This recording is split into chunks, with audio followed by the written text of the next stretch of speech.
आजचा आपला पहिला टॉपिक आहे तो इस्रायल पॅलेस्टाईन संघर्ष.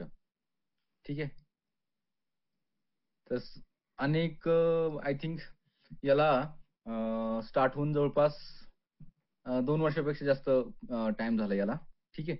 तर हा एक फार दीर्घकाल जर याची आपण हिस्ट्री पाहिली तर 100 वर्ष होतील, 100 पेक्षा जास्त वर्ष होतील, की हा संघर्ष चालू आहे.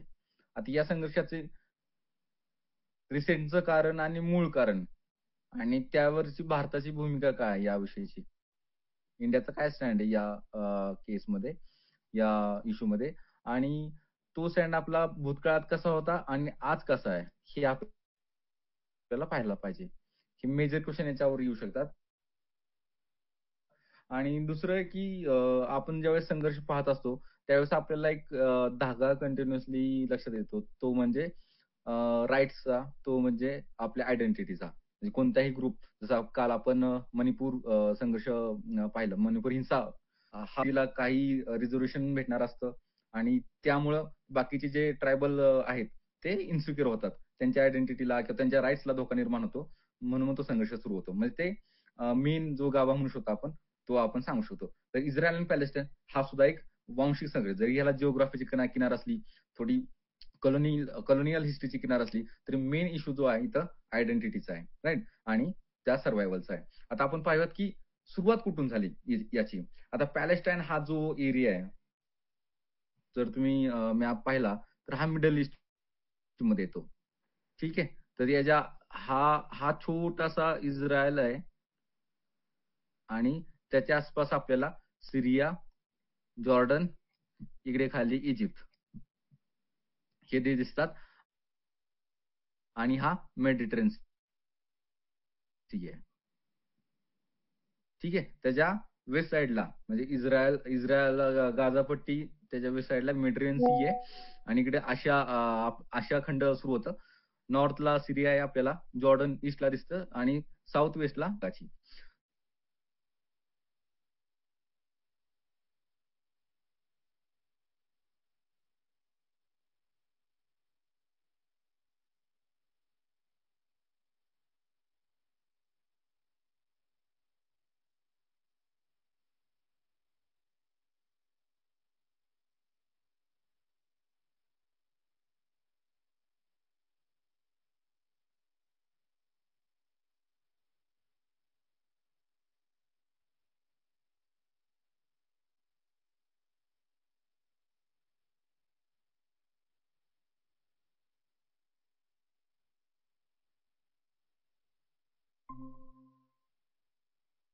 वापस येत होती. ऍक्च्युली याची जर आपण मूळ हिस्ट्री पाहिली, तर हा 3 धर्मियांसाठी सॅक्रिड असा एरिया मानला जातो, पवित्र मानला जातो. त्यामध्ये ज्यू आहेत, ख्रिश्चन आहे आणि मुस्लिम आहे. ठीक आहे. तर जेरुसलेम सिटी जे आहे, जेरुसलेम सिटी त्याला वर्ल्ड सिटी त्यांच्यामधलं एक आपण म्हणू शकतो, की त्या शहरातला एक पवित्र एरिया त्याला वर्ल्ड सिटी असं म्हटलं जातं. ते पवित्र ठिकाण आहे. ते ठिकाण या तिन्ही धर्मियांसाठी पवित्र आहे. ठीक आहे. त्याला वर्ल्ड सिटी असं म्हटलं जातं. त्यामुळे या भागामध्ये ज्यूज या भागाला आपलं होम म्हणतात, सर घर म्हणतात. सर हॅलो, हा सर स्क्रीन दिसत नाही सर. काय झालं? हा स्क्रीन दिसत नाही म्हटलं.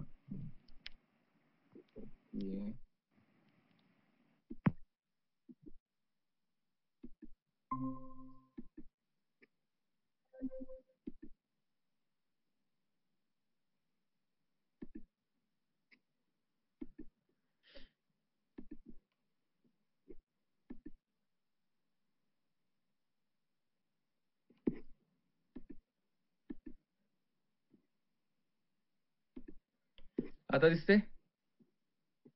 नाही ना सर, नाही. हा आलं दिसते. Okay sir. ठीक आहे. तर लक्षात घ्या की प्राचीन काळामध्ये हा जो भाग आहे हा तिन्ही धर्मियांचा पवित्र भाग मानला जातो. ज्यूज, मुस्लिम आणि ख्रिश्चन. ठीक आहे. त्यामुळे त्यातली जी सिटी आहे, जेरुसलेम जी सिटी आहे, ते तिन्ही धर्माचे लोक याला पवित्र म्हणून त्याचे पवित्र मानतात त्याला. आणि पहिल्या महायुद्धापूर्वी म्हणजे जे पहिलं महायुद्ध आपलं साधारणतः 1914-1917 या कालखंडामध्ये आपण म्हणू शकतो की आपण नाही म्हणजे या कालखंड आपण आहे त्याचा. तर त्याच्या अगोदर एक 30-40 वर्षापासून ज्यूज या ठिकाणी माघारी राहायला येत होते. कारण त्या काळामध्ये ज्यूजना युरोपमध्ये डिस्क्रिमिनेशन फेस करायला लागलं होतं.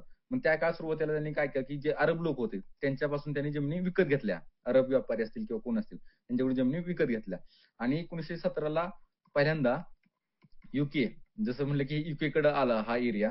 तर त्यांनी काय केलंय यामध्ये बेल्फोर डिक्लेरेशन डिक्लेअर केलं. जाहीरनामा जो आहे तिथल्या बेल्फोर हे नाव आहे त्यांच्या फॉरेन सेक्रेटरीचं.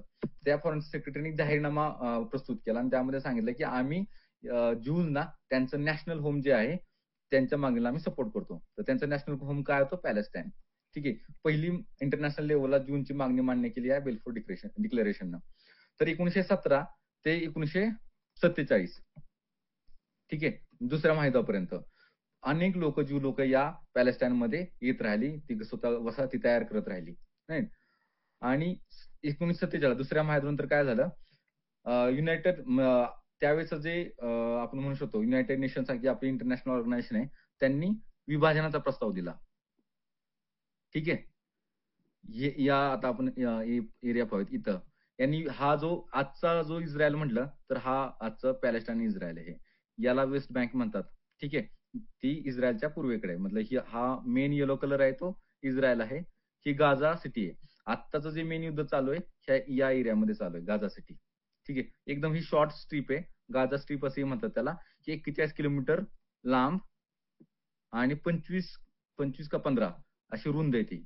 आणि जगातला सर्वात जास्त ह्युमन पॉप्युलेटेड एरिया म्हटलं, तर ही गाझा सिटी असं म्हटलं जातं. ठीक आहे. तर इस्रायलच्या दोन्ही साइडला वेस्ट बँक आहे, जिथं पॅलेस्टाईन लोकं राहतात आणि गाझा सिटी तिथं सुद्धा पॅलेस्टाईन लोकं राहतात. आणि इस्रायलने काय केलं, आता आपण 1947 पर्यंत आलो होतो. तर 1947ला एक एक प्रस्ताव आणला युनायटेड नेशन्समध्ये, की आपण या पॅलेस्टाईन जो कॉन्फ्लिक्ट एरिया आहे, त्याचे 2 पार्ट करू. त्याचे 2 नेशन करू. 2 नेशन्स थेरी. ठीक आहे. 2 नेशन थेरीने काय करूयात, 55% एरिया जो आहे, तो इस्रायलला देण्यात आला होता यानुसार. ठीक आहे. त्यानंतर राहिलेला एरिया पॅलेस्टाईनला, अरब देशांना, अरब लोकांना आणि जेरुसलेम जी होती ती इंटरनॅशनल सिटी करणार होते. म्हणजे त्यांचे ट्विन कॅपिटल दोघांची एक कॅपिटल मिळून ही इंटरनॅशनल सिटी करणार होते. तर इस्रायलने हा प्रस्ताव स्वीकारला आणि स्वतःचं इंडिपेंडंट नेशन डिक्लेअर केलं त्यावेळेस. आणि पॅलेस्टाईननं हा प्रस्ताव नाकारला, की आम्ही आमच्या एरियामध्ये इस्रायलच्या निर्मितीला आम्ही सपोर्ट नाही करणार. संपूर्ण एरिया आमचा आहे. आमचे पूर्वज इथं राहत होते आणि आमची मेजॉरिटी आहे. त्या काळामध्ये पॅलेस्टाईन लोकांची मेजॉरिटी होती. त्यामुळे त्यांनी 2 नेशन थिअरी नाकारली. त्यानंतर काय सुरू झालं तिथं युद्ध सुरू झालंय 1947ला. हे जे 5 देश आपण पाहिले जॉर्डन, सीरिया, इजिप्त हे अरब देश एकत्र येऊन त्यांनी इस्रायलवर अटॅक केला. आणि इस्रायलवर अटॅक केला तर इस्रायलने काय केलं, की जेवढी टेरिटरी या 2 नेशन थिअरीमध्ये सांगितली होती त्यापेक्षा जास्त काबीज केली. ठीक आहे. त्यापेक्षा जास्त काबीज केली आणि हे युद्ध कोणत्याही तहाद्वारे नाही थांबलं. फक्त एक टेम्पररी एक सीज फायर झालं. म्हणजे त्याला सीज फायर म्हणता नाही येणार. एक टेम्पररी अग्रीमेंट झाला आणि ते युद्ध थांबलं. म्हणजे पूर्णपणे तिथं तह नाही झाला. एक फुल स्टॉप नाही त्या युद्धाला भेटला. त्यानंतर पुन्हा एकदा 1967ला युद्ध झालं. ठीक आहे. त्याला 6 डेज वॉर असं म्हटलं जातं. हे 6 डेज वॉर. या 6 डेज वॉरमध्ये अर्ध जेरुसलेम जे होतं ते इस्रायलकडे होतं. तर त्यांनी काय केलं, पूर्ण जेरुसलेम सिटी जी आहे, ही जेरुसलेम सिटी इस्रायलनं स्वतःकडे घेतली. प्लस वेस्ट बँकमध्ये काही एरियामध्ये त्यांनी स्वतःच्या कॉलनीज एस्टॅब्लिश केल्या आणि गाझा सिटी म्हणजे गाझा स्ट्रीप सुद्धा त्यांनी इस्रायलनं स्वतःकडे घेतली. त्या दोन्ही युद्धामध्ये इस्रायलनं हे जे अरब नेशन्स आहेत त्यांचा पूर्णपणे पराभव केला. ठीक आहे. ही झाली 1967 पर्यंतची कहाणी. त्यानंतर मध्ये मग शांततेचे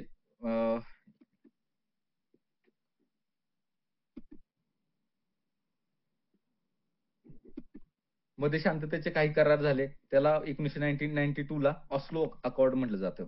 ठीक आहे. 92 च्या दरम्यान ऑस्लो अकॉर्ड झाला. म्हणजे ऑस्लो करार. तर या करारानुसार काय झालं, की इस्रायलने काही पॅलेस्टाईन जी संघटना आहे त्यांच्या काही मागण्या मान्य करण्यात आल्या आणि हा कराराचा जो मध्यस्थ होता ते नॉर्वे होता. ठीक आहे. आणि यामध्ये काय झालं मग 1992 ला पॅलेस्टाईन ऑथॉरिटी ही जी वेस्ट बँक आहे, या वेस्ट बँकमध्ये पॅलेस्टाईन ऑथॉरिटीला मान्यता देण्यात आली, की ही यांची लीगल ऑथॉरिटी जी त्यांचा प्रश्न मांडेल किंवा त्यांना तिथं रूल करण्याचं एक मान्यता इस्रायलकडून देण्यात आली. आणि गाझा सिटीला या गाझा सिटीमध्ये हमास म्हणून संघटना तयार झाली. ही टेररिस्ट नंतर डिक्लेअर करण्यात आली इस्रायलद्वारे. ही होती मिलिटंट ऑर्गनायझेशन. व्हायलन्स आधारित त्यांना जो पॅलेस्टाईन एरिया होता त्यांना कॅप्चर करायचं होतं. ही गाझा सिटीमध्ये होती आणि पॅलेस्टाईन ऑथॉरिटी जी आहे ती वेस्ट बँकमध्ये होती. तर 92 ला जो अस्लो करार झाला त्यानुसार फक्त या पॅलेस्टाईन ऑथॉरिटीला पीएला मान्यता देण्यात आली. हमास जी आहे ती नंतर टेररिस्ट ऑर्गनायझेशन डिक्लेअर करण्यात आली. आजचं जर रिसेंटचं जर आपण पाहिलं म्हणजे 1967 ला जसं म्हटलं की गाझा स्ट्रीप जे पूर्ण इस्रायलकडे जाण्यात आली. त्यानंतरचं जर शांततेचा जर पाहिला आपण तर 2005 ला इस्रायल या गाझा स्ट्रीपमधून बाहेर पडली. 2005 ला म्हणजे 1967 पासून 2005 पर्यंत गाझा सिटीवर इस्रायलचा कंट्रोल होता. म्हणून गाझा सिटी त्यांच्या मिलिटरी त्यातनं बाहेर पडली. त्यांनी बफर झोन तयार केला. परंतु आता सध्या जर 2023 आणि 23-24 जर आपण एक्झाम्पल पाहिलं तर हमासने एक टेररिस्ट अटॅक केला होता इस्रायलवर आणि त्यामध्ये जवळपास 250 लोकं विटीस धरली होती म्हणजे बंदी केली होती आणि आय थिंक 1200 या त्यापेक्षा जास्त मोठी संख्या आहे. तितके लोकांचा जीव गेला होता. मग या अटॅकच्या बदल्यात इस्रायलनं पूर्ण गाझा सिटीवर गाझा स्ट्रीपवर अटॅक केला आणि गाझा त्यापेक्षा जास्त मोठ्या प्रमाणात लोकांचा मग मृत्यू झाला. त्यानंतर मग ह्युमन राईट इश्यूज झाले सगळे तयार. त्यानंतर ह्युमॅनिटेरियन एड बंद करण्यात आली. हे सगळे इश्यू आता सध्याच्या युद्धामध्ये झाले. ओके. म्हणजे मेन रिझन हा आहे की इथं ज्यूज म्हणते की हे आमचं नॅचरल होम आहे. म्हणजे पूर्वजांचं घर हे आमचं आहे. आम्ही इथं आमचं राज्य आम्ही किंवा आमचा देश आम्ही तो कंटिन्यू करणार. पॅलेस्टाईन म्हणते की नाही आमचे पूर्वज इथं बसलेत आणि आम्हाला टू नेशन थेरी मान्य नाहीये. इस्रायलला टू नेशन थेरी मान्य आहे. परंतु विषय असा आहे की या टू नेशन थेरीमध्ये इस्रायलला जेवढा एरिया दिला होता त्यापेक्षा जास्त एरिया आज इस्रायलकडे आहे. आणि इस्रायलनं तिथे म्हणजे जो लोक पण तिथं राहायला परमिशन दिली. त्यांच्या कॉलनीज तिथं बांधल्या. ज्या बाकीचे देश जे आहेत ते त्याला इल्लीगल म्हणतात. ठीक आहे. आता याच्यामध्ये मेन इश्यू आता सध्याचा जर आपण पाहिला तर हा आहे भूभागाचा प्रश्न आहे, की आता वेस्ट बँक, गाझापट्टी आणि जेरुसलेम जो पॅलेस्टाईन लोक त्यावर हक्क दाखवतात ते तिथे इस्रायल ते सोडायला आता तयार नाहीये. ठीक आहे. ते इस्रायल त्यातनं आपले लोक बाहेर यायला तयार नाहीये. आणि 1947 ला ज्यावेळेस युद्ध सुरू झालं त्यावेळेस अनेक अरब लोक ज्या त्यांचे घरं सोडून विस्थापित झाले शेजारच्या देशांमध्ये सिरियामध्ये किंवा इजिप्तमध्ये, लेबननमध्ये. तर त्या लोकांना माघारी पुन्हा यायचंय. कारण त्या देशांनी त्यांना विस्थापितांचा दर्जा दिला. त्यांना स्वतःच्या नागरिकांचा दर्जा नाही दिला. त्यांना माघारी यायचंय. तर इस्रायल त्यांना माघारी येण्यासाठी विरोध करतं. हा एक निर्वासितांचा एक मोठा प्रश्न इथं आहे. सेकंड प्रश्न आहे जेरुसलेम सिटी. आज इस्रायल म्हणते की पूर्ण जेरुसलेम सिटी ही आमचं कॅपिटल आहे. आणि युनायटेड स्टेट्सनं ज्यावेळेस ट्रम्प सत्तेवर आले त्यावेळेस त्यांनी त्यांच्या कॅपिटलचा दर्जा जेरुसलेमचा कॅपिटलचा दर्जा मान्य केला. आणि आपली जी एम्बॅसी आहे ती तेल अवीव मधून जेरुसलेमला शिफ्ट केली. ठीक आहे. तर पॅलेस्टाईन लोकांना पण ते शहर पाहिजे, राजधानी शहर पाहिजे. आणि सिक्युरिटी आणि टेररिझम. तर हमास गट आहे तो व्हायलन्सवर विश्वास ठेवतो. त्यामुळे अनेकदा ड्रोन हल्ले होतात आणि अटॅक होतात आत्मघाती म्हणजे सुसायडल अटॅक होतात. आणि मग इस्रायलकडून सुद्धा ऍक्शन होते. त्यामुळे या एरियामध्ये कंटिन्युअसली कॉन्फ्लिक्ट झोन आहे हा. इथं शांतता एस्टॅब्लिश नाही करण्यात आली. हे यातले मेन इश्यू आहेत, क्रक्स आहेत. आणि भारताचा जर आपण स्टँड पाहिला तर आता हे बघा हे याचं इव्होल्युशन जे आहे जे ग्रीन होतं हे अरब लोक वसाहत होते ग्रीन आणि जे ब्ल्यू होतं ते ज्यूची वसाहत होती. हळू आपण जर पाहिलं तर इस्रायलने एरिया जास्त कॅप्चर केलेला आहे. ही वेस्ट बँक आहे, ही गाझा स्ट्रीप आहे. आणि आज अरब लोक फार लिमिटेड एरियामध्ये राहिलेले आहेत. ठीक आहे. जसं आता मी सांगितलं 1993 ला अस्लो करार झाला. त्यानंतर शांततेची काही पावलं उचलण्यात आली. तर आता आपला स्टँड काय तो सांगतो. आता आपला स्टँड काय यामध्ये सुरुवातीला 1947 ला ज्यावेळेस युनायटेड नेशनचा जो प्लॅन होता पार्टिशनचा प्लॅन, टू नेशन थेरी, तर भारताने याला विरोध केला होता. का भारताने विरोध केला होता? कारण रिसेंटलीच आपलं पार्टिशन झालं होतं 1947 ला. त्यामुळे भारतातलं जे जनमत होतं किंवा पॉलिटिकल लिडरशिप होती ती या फाळणीला विरोधात होती. ठीक आहे. त्यावेळेस आपण सुरुवातीच्या 3-4 दशकं आपण कंटिन्युअसली पॅलेस्टाईन आणि पीएलओ त्यांची संघटना जी पॅलेस्टाईन लिबरेशन ऑर्गनायझेशन आहे त्यांना आपण सपोर्ट केला होता. आणि भारत हा पहिला नॉन अरब स्टेट होता ज्यानं पीएलओला रिकॉग्नाइज केलं होतं, मान्यता दिली होती पीएलओला. ठीक आहे. पहिला नॉन अरब स्टेट. अरब स्टेटने तर दिलंच होतं. पहिला नॉन अरब स्टेट. त्यामुळे आपली पॉलिसी जी होती ती कायम प्रो पॅलेस्टाईन राहिली, की तिथे पॅलेस्टाईनचं त्याला स्टेटचा दर्जा द्यावा, युनायटेड नेशन्सची कंप्लीट मेंबरशिप द्यावी, असं आपली स्टँड राहिला. रिसेंटली काय झालं, रिसेंटली डिहायफनेशन पॉलिसी आपण सुरू करण्यात आलेली आहे. डिहायफनेशन म्हणजे काय, की फक्त आपण एका साईडला झुकलेलं नाही दिसलं पाहिजे. आपण बॅलन्सिंग केलं पाहिजे. कारण इस्रायल जसं तिथं टेक्निकली स्ट्रॉंग आहे किंवा तर त्यापासून आपल्याला फायदा होऊ शकतो. मग हे करण्यासाठी आपल्याला फक्त पॅलेस्टाईन करून उपयोगाचं नाही. आपल्याला बॅलन्स ॲक्ट केला पाहिजे. तर ते डिहायफनेशन पॉलिसी आपण सुरू करण्यात आली. ठीक आहे. तर हे बघा, हे अनइक्विव्होकली आपण प्रो पॅलेस्टाईन होतो सुरुवातीला. पहिले 4 दशकं. ठीक आहे. मग आता आपण बॅलन्सिंग ॲक्ट सुरू केलेला आहे, की आपले इस्रायलसोबत पण चांगले रिलेशन आणि पॅलेस्टाईनसोबत सुद्धा चांगले रिलेशन. म्हणजे आपले ज्यावेळेस पीएम इस्रायलला भेट देतात, त्यावेळेस ते पॅलेस्टाईन एरियामध्ये सुद्धा भेट देतात. आणि रिसेंटली आता जर आपण पाहिलं गेल्या 10 वर्षामध्ये, तर आपली प्रो इस्रायल पॉलिसी पाहिली जाते आपल्या इंडियाची. आणि आता सध्या म्हणजे ज्यावेळेस युद्ध सुरू झालं, तर भारतानं पीसफुल रिझोल्यूशनला सपोर्ट केलाय. शांतता मार्गाने या प्रश्न सोडवावा आणि टू नेशन सोल्युशनला आपण सपोर्ट केलं, की तर दोन द्विराज्य आपल्या ह्याला या प्रश्नाला उत्तर म्हणून पाहिलं जायला पाहिजे, असा भारताचा आता स्टँड आहे. ठीक आहे. तर पॅलेस्टाईन जिओग्राफी आणि हिस्ट्री या दोन असे कन्फ्लिक्टिंग जिओपॉलिटिकल इश्यूज इथं तयार झाले. त्यामुळे हा जो कंटिन्युअस कन्फ्लिक्ट झोन हा आपल्या जगामधला एक सर्वात one of the highest conflict zone बनलेला आहे हा. यामध्ये काय कुणाला शंका?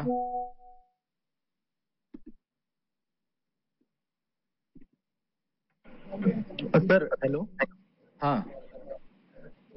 मग सर समजा जर असं विचारलं की बाबा सध्याच्या सिच्युएशनला युएनचा रोल काय असावा बरं या दोन्ही देशांच्या कम्प्लीट मध्ये? एक मिनिट.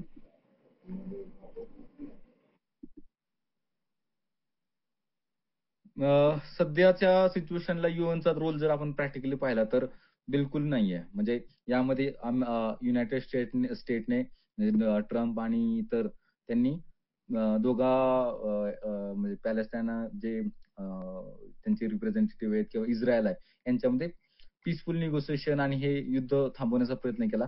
परंतु युएसला पण आतापर्यंत अपयश आलेलं आहे. कारण इस्रायल आपल्या डिमांडवरती फार स्ट्रॉंगली अधरंट आहे, की या डिमांड आहेत या फुलफिल झाल्याच पाहिजे. जसं की जेरुसलम सिटी ही कम्प्लिटली इस्रायलची असणार आहे. बाहेरचे रेफ्युजी येणार नाहीत. आणि युनायटेड नेशनचा रोल जो आहे, तो रोल महत्वाचा का ठरतो? कारण हा इश्यू मग आपला मल्टीलॅटरल म्हणजे फक्त युएस केंद्रित वर्ल्ड पॉलिटिक्स नाही होणार. ही मल्टीपोलर वर्ल्डच्या अँगलनं आपण त्याला पाहू शकतो. आता यामध्ये सोल्युशन आपण म्हणू शकतो, की जसं की कुठल्याही कॉन्फ्लिक्टचं सोल्युशन काय असतं तर डायलॉग. युएन जे यांनी हा डायलॉग इनिशिएट करायला पाहिजे. हा डायलॉग त्यांनी कोऑर्डिनेट करायला पाहिजे. जेणेकरून काय होईल, की या प्रश्नाचं एक पीसफुल सोल्युशन भेटेल. विषय फक्त इथंच असा आहे, की इस्रायल जर युनायटेड स्टेट त्यांचा एवढा सपोर्टर आहे. म्हणजे युनायटेड स्टेट त्यांना फंड, टेक्नॉलॉजी, मिलिटरी सपोर्ट देतं.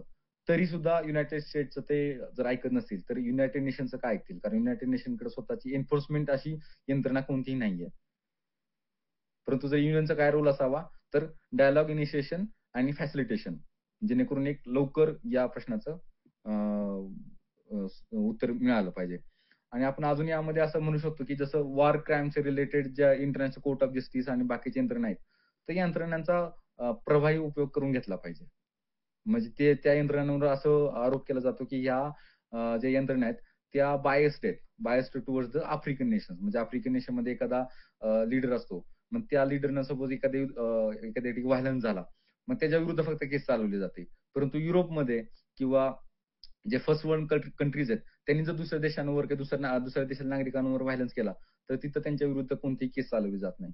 मग या ज्या यंत्रणा तयार केल्यात, त्यांचा उपयोग मतलब ज्युडिशियल उपयोग किंवा एक इफेक्टिव्ह उपयोग आपण करून घेतला पाहिजे, असं आपण सांगू शकतो. Yes sir. ठीक आहे. सध्याचं रिझन हे की हमासनं अटॅक केला होता आणि त्याच्या रिस्पॉन्समध्ये इस्रायलनं गाझा स्ट्रीपवर पूर्णपणे म्हणजे युद्धच छेडलं डायरेक्ट रिसेंटचं. आणि याचं सोल्युशन आपण असं म्हणू शकतो, की याचं सोल्युशन हे आहे, की इस्रायलचं अग्रेसिव्ह पॉलिसी जी आहे, त्याला कुठेतरी कंटेन केलं पाहिजे. पॅलेस्टाईनचं रिकॉग्निशन झालं पाहिजे, म्हणजे पॅलेस्टाईन ऍज अ स्टेट म्हणून रिकॉग्नाइज झालं पाहिजे. पॅलेस्टाईनच्या जे रेफ्युजीज आहेत त्यांचे जे अनसेंट होम आहे त्यांना माघारी येण्यासाठी इस्रायलकडून म्हणजे इस्रायलला कन्व्हिन्स केलं पाहिजे, इस्रायलला परमिशन तिथे दिली पाहिजे, कारण सगळा टेरिटोरियल एरिया आता त्यांच्या कंट्रोलमध्ये, एअर स्पेस त्यांच्या कंट्रोलमध्ये, कोस्टल एरिया त्यांच्या कंट्रोलमध्ये. त्यामुळं इस्रायलच्या जोपर्यंत तिथली लिडरशिप काय म्हणतात बॅलन्सिंग स्टँड नाही घेणार, नॉन अग्रेसिव्ह स्टँड नाही घेणार, तोपर्यंत या प्रश्नाला सोल्युशन नाही भेटणार. आणि जसं आता त्यांचे prime minister Netanyahu, Benjamin Netanyahu आहेत, तर ते तर फार मतलब पॅलेस्टाईनच्या विरुद्ध त्यांची मतं फार अग्रेसिव्ह आहेत, मतलब व्हायलंट मत आहेत. त्यामुळे जोपर्यंत तिथलं जनमानसाचा त्यांना प्रोटेस्ट होत नाही किंवा प्रेशर तयार होत नाही, तोपर्यंत यावर त्यांची पॉलिसी चेंज नाही होणार असं मला वाटतं.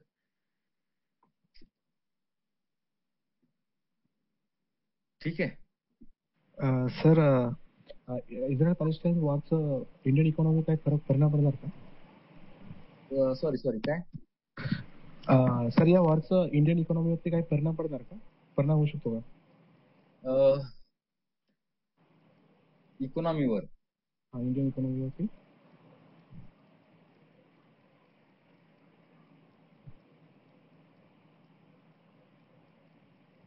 मला तरी असं डायरेक्टली वाटत नाहीये की डायरेक्टली काय परिणाम होईल, कारण आपण म्हणजे इस्रायलकडून आपण तर इम्पोर्टच करतो जास्त, म्हणजे टेक्नॉलॉजी असतील, ऍग्रिकल्चर रिलेटेड असतील गोष्टी, मिलिटरी इक्विपमेंट असतील.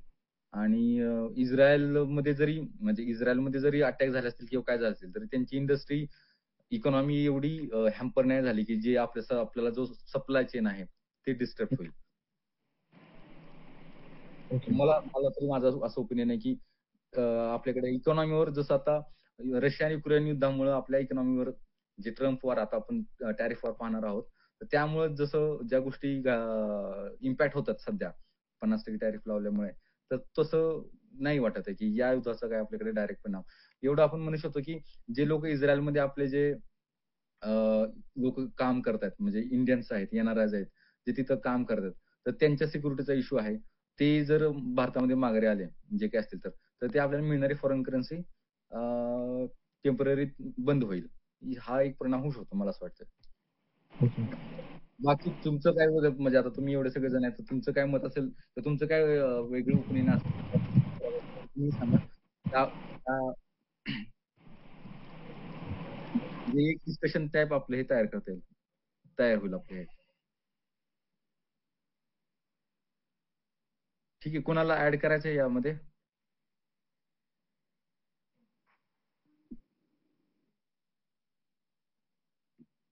ठीक आहे, नेक्स्ट टॉपिक पाहूयात मग. Special intensive revision. ठीक आहे, बिहार निवडणुकीपूर्वी सध्या चर्चेमध्ये आजही राहुल गांधींची कॉन्फरन्स झालेली आहे वोट चोरी या विषयासंदर्भात. तर fraud in the voting system तर यामध्ये आपण असं पाहिलं पाहिजे. आता याच्यामध्ये हा जास्त पॉलिटिसाइज्ड इश्यू आहे. माझा असं अंदाज आहे की इतका आपल्याला क्वेश्चन नाही विचारणार हे.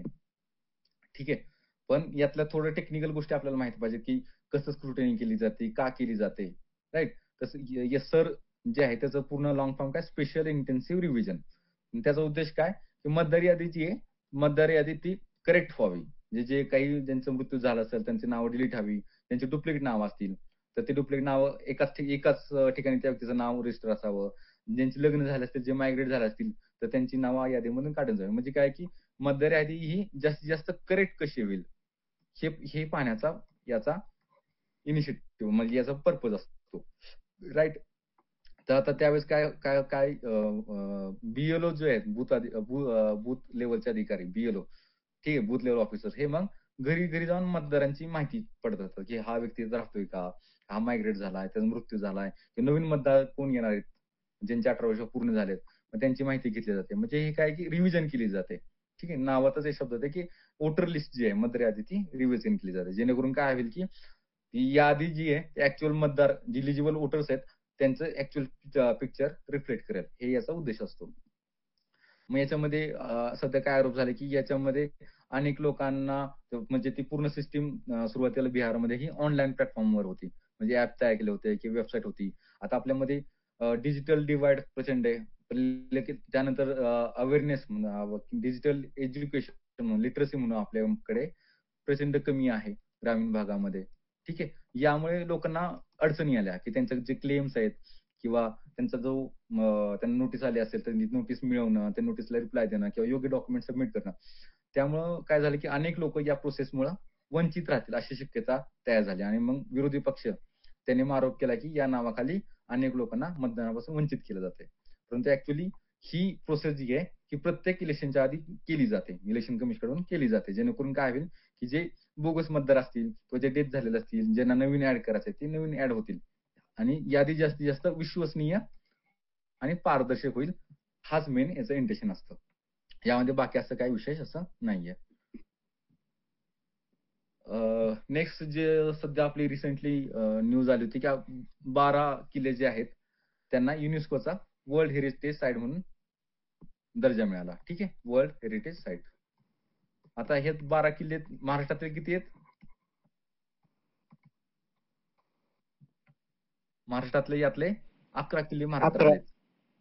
ठीक आहे. बिंदास बोला. काय म्हणजे मला असं वाटतं की हे टू वे डिस्कशन झालं तर फार बेटर होईल. तुम्ही बोला तुम्ही. 1 किल्ला तामिळनाडूचा आहे. ठीक आहे. टोटल 12 किल्ल्याचं ही लिस्ट आहे. 11 किल्ले महाराष्ट्रातले आहेत, 1 किल्ला तामिळनाडूचा आहे.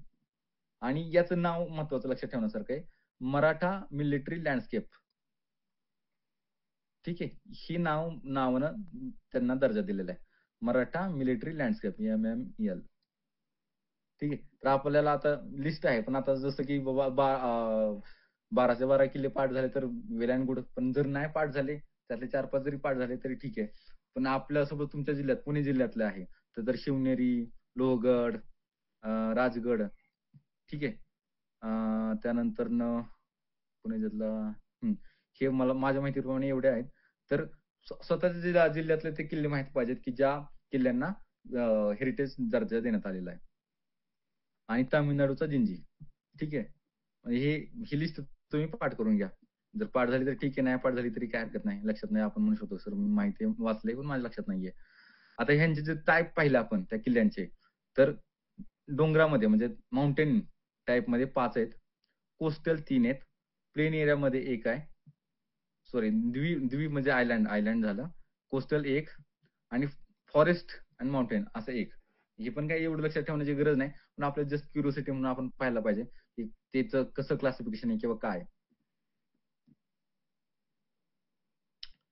मग याचा फायदा काय होईल, की पर्यटन वाढेल. या किल्ल्यांचं जतन करण्यासाठी फंड येणार गव्हर्नमेंट कडून. त्यातनं मग टुरिझम वाढेल, अवेअरनेस वाढेल लोकांमध्ये. यासाठी हे न्यूज आपल्यासाठी महत्वाची आहे. एवढंच महत्वाचं आहे यामध्ये.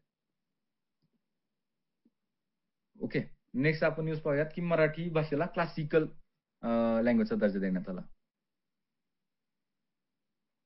ठीक आहे. मराठी भाषेला क्लासिकल. तर या अगोदर किती भाषांना क्लासिकल लँग्वेजचा दर्जा दिलाय?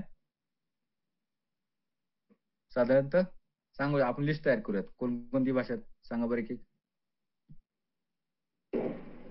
तमिळ, संस्कृत, कानडी, मल्याळम,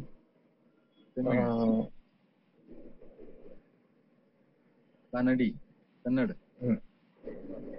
मल्याळम, संस्कृत झाली, तेलुगू,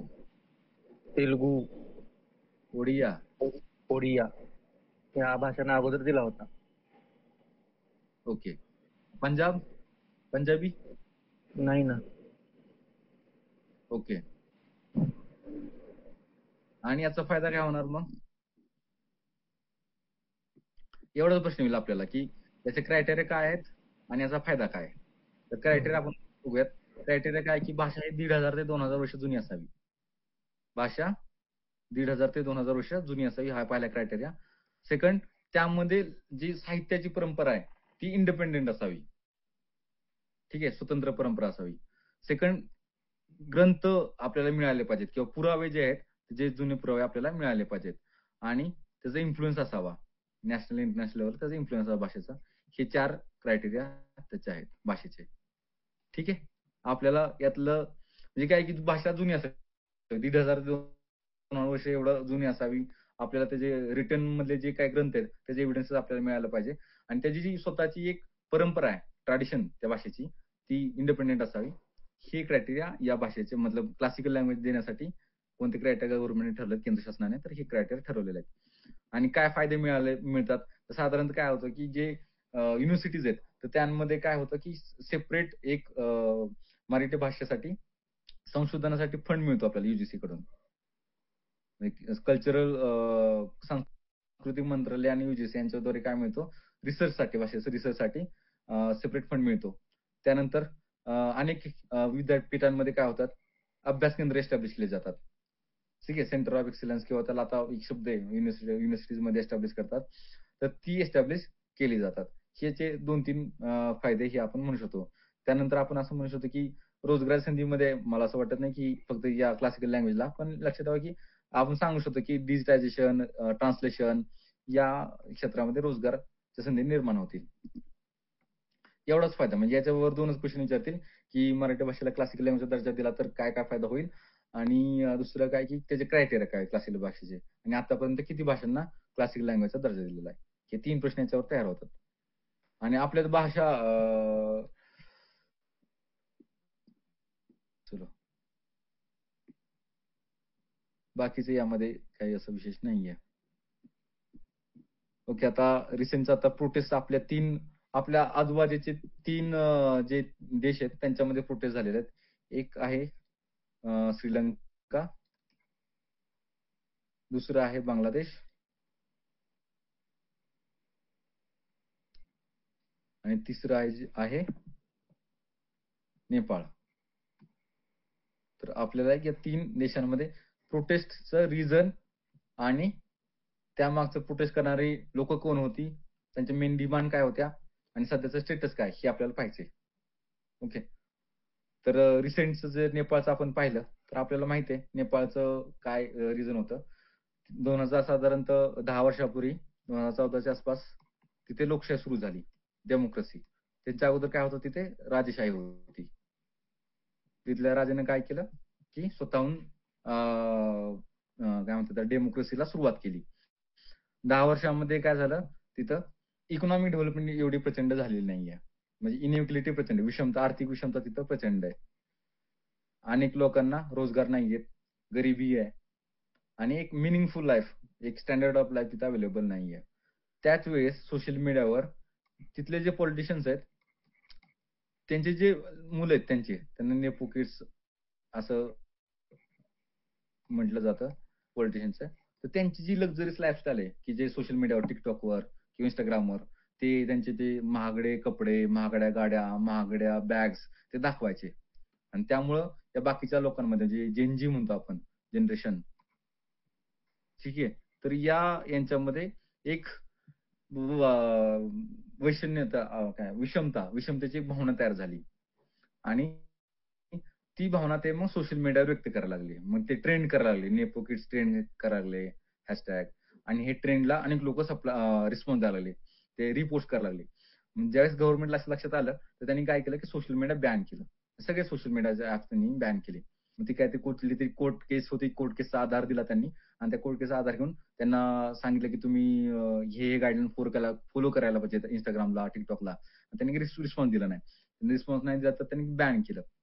ऍक्च्युअल मेन रिझन हे होतं की जेएनजीचं सोशल मीडियावर फार नेपो किड्सचं ते फार हॅशटॅग ट्रेंड करायचे. म्हणजे त्यांचा आउटबर्स्ट व्हायचा की आपली परिस्थिती अशी आहे, यांची परिस्थिती चांगली आहे आणि हे काय करतायत. आणि ज्यावेळेस सोशल मीडिया बॅन झालं त्यावेळेस मग सगळी लोक जेएनजी मेनली रस्त्यावर उतरले, प्रोटेस्ट सुरू झाला. सुरुवातीला पीसफुल होता, नंतर व्हायलेंट प्रोटेस्ट सुरू झाला. सगळं त्यातल्या पंतप्रधान जे होते ओली त्यांनी राजीनामा दिला, ते देश सोडून निघून गेले आणि सध्या तिथले माजी मुख्य न्यायाधीश सुशीला कार्की या सध्या त्यांनी पंतप्रधान पदाची धुरा सांभाळलेली आहे. ठीक आहे, आणि त्यांनी का सांभाळली कारण त्यांची भ्रष्टाचार विरोधी भूमिका आहे. ठीक आहे, ते माजी मुख्य न्यायमूर्ती होत्या, त्यांना इंटरिम प्राईम मिनिस्टर म्हणून नेमणूक करण्यात आलेली आहे. हे मेन याचं रिझन किंवा याचं कम्प्लिटली एक क्रक्स होतं. त्यांची लक्झरी जीवनशैली होती नेपो किड्स, ते मेन रिझन होतं की ते सोशल मीडियावर ट्रेंड करायचं. आता आपल्या याच्यावर प्रश्न काय विचारतील की काय रिझन आहे नेपाळच्या प्रोटेस्टचं. आपण सांगितलं की जेनजींना जी इकॉनॉमिक इनइक्वलिटी होती, सोशल इनइक्वलिटी, त्याविरुद्ध ते सोशल मीडियावर आउटबर्स्ट व्हायचं, सोशल मीडिया बॅन झाला आणि त्यानंतर त्यांनी रोड उतरले आणि प्रोटेस्ट सुरू झाला. त्याचं व्हायलंट प्रोटेस्टमध्ये रूपांतर झालं. आता जेनजी कुणाला म्हणायचं? काय वाटतं जेनजी कुणाला म्हणायचं?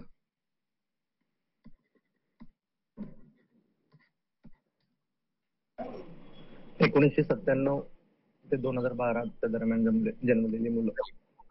करेक्ट. 1997 ते 2012च्या अगोदर जन्मलेली मुलं. तर साधारणतः आपण हे पाहूयात की कोणत्या जनरेशनला काय म्हटलं जातं. एक 3-4 तरी आपल्याला माहित पाहिजेत. जेन नंतर जे जन्माला आले त्याला जेन अल्फा असं म्हणतात. झेडच्या नंतर हे रिझन म्हणजे झेड नंतर कुठलं अल्फाबेट येतं ए, जेन अल्फा. झेडच्या अगोदर वाय, त्याला मिलेनियल्स असं म्हणतात. 1981 ते 96 पर्यंत. 1981-96 यांच्यामध्ये जे जन्माला आले त्याला मिलेनियल्स. 2000 वर्ष 2000 वर्ष पूर्ण होत होती. मिलेनियल डिकेड, त्यामुळे त्यांना मिलेनियल्स म्हणतात किंवा जेन वाय म्हणतात. 1965 ते 1980 त्यांना जेन एक्स म्हणतात. 46 ते 64 त्यांना बेबी बूमर्स म्हणतात. 46 ते 64 म्हणजे हे आपल्याला थोडंसं क्युरिओसिटी म्हणून किंवा अवेअरनेस म्हणून आपल्याला माहित पाहिजे की कोणत्या जनरेशनला काय म्हणतात. आता जेन जीच्या अगोदर आहे मिलेनियल. तर साधारणतः मिलेनियलचं आजचं करंटचं एज काय विचारू शकतात मिलेनियलचं. मग आपल्याला माहिती 81 ते 96 पर्यंत जे त्यांना मिलेनियल म्हणतात.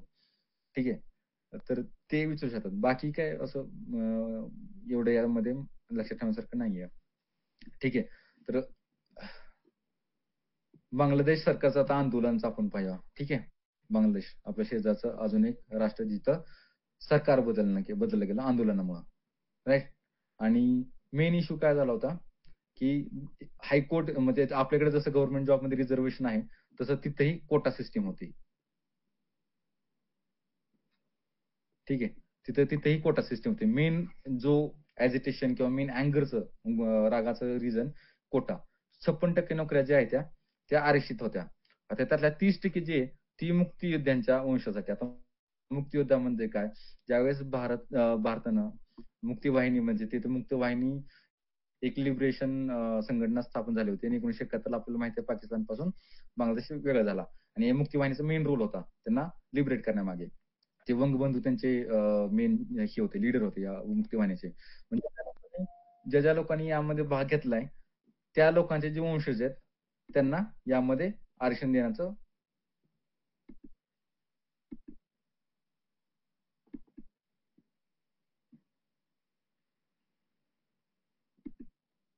त्या लोकांना यामधलं 30% आरक्षण दिलं जातं. 10% महिलांसाठी आहे. बाकीचं ते आपल्याला हे एवढं महत्वाचं नाही. तर 30% आरक्षण जे होतं, जे फ्रीडम फायटर होते, त्यांच्या नातेवाईकांना दिलं जात होतं. आणि हायकोर्टाने काय केलं, तिथल्या ते रिजेक्ट करण्यात आलं हायकोर्टद्वारे. परंतु ज्यावेळेस ते सुप्रीम कोर्टात गेले, तर सुप्रीम कोर्टाने ते रिइन्स्टेट केलं आणि गव्हर्नमेंटने ऑर्डर काढली. ठीक आहे. मग या डिसिजनच्या अगेन्स्ट सर्व लोक म्हणजे राग होता त्यांच्या मनामध्ये. आणि विद्यार्थ्यांचं असं म्हणणं होतं, की अनेक लोकांनी काय केलं, हे प्रमाणपत्र बनावट बनवलेत आणि सत्ताधारी ते त्यांच्या स्वतःच्या कुटुंबांना लाभ देत आहेत. ओके. म्हणजे इनइक्वालिटी, इनजस्टिस ही भावना त्यांच्यामध्ये होती. नेक्स्ट आपल्याला माहिती आहे, की महागाई वाढली, असमानता वाढली, इनइक्वालिटी तर आहेच. त्यानंतर सरकारने काय केलं, की सोशल मीडिया, इंटरनेट बंद केलं.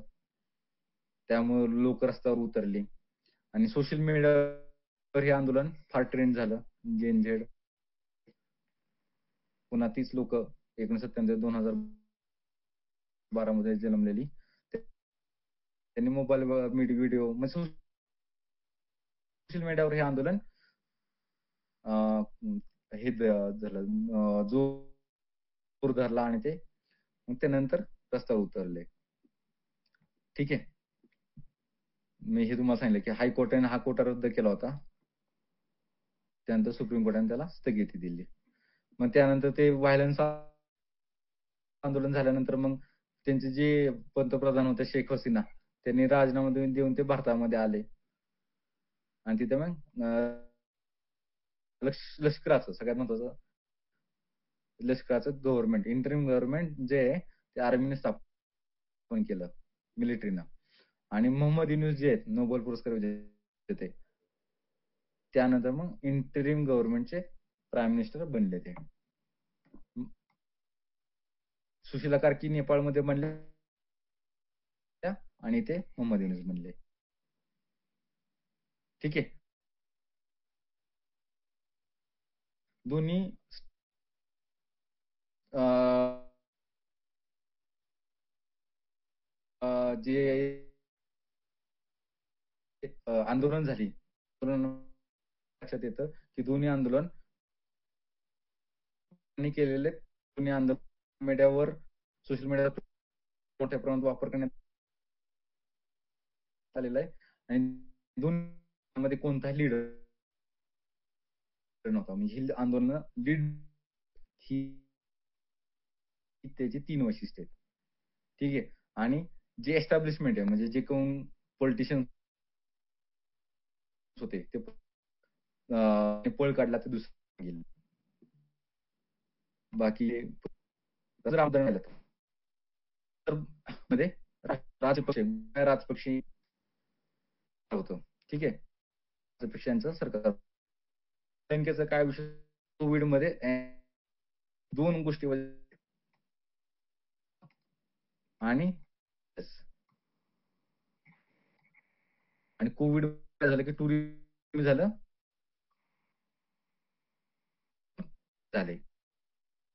प्रचंड कोलॅप्स त्यांनी तिकडनं घेतले. मग चायनाचे डेट ट्रॅप फसले गेले. मग ते लोन परतफेड त्यामुळे इकॉनॉमीची कमी झाली, वाढलं. महागाई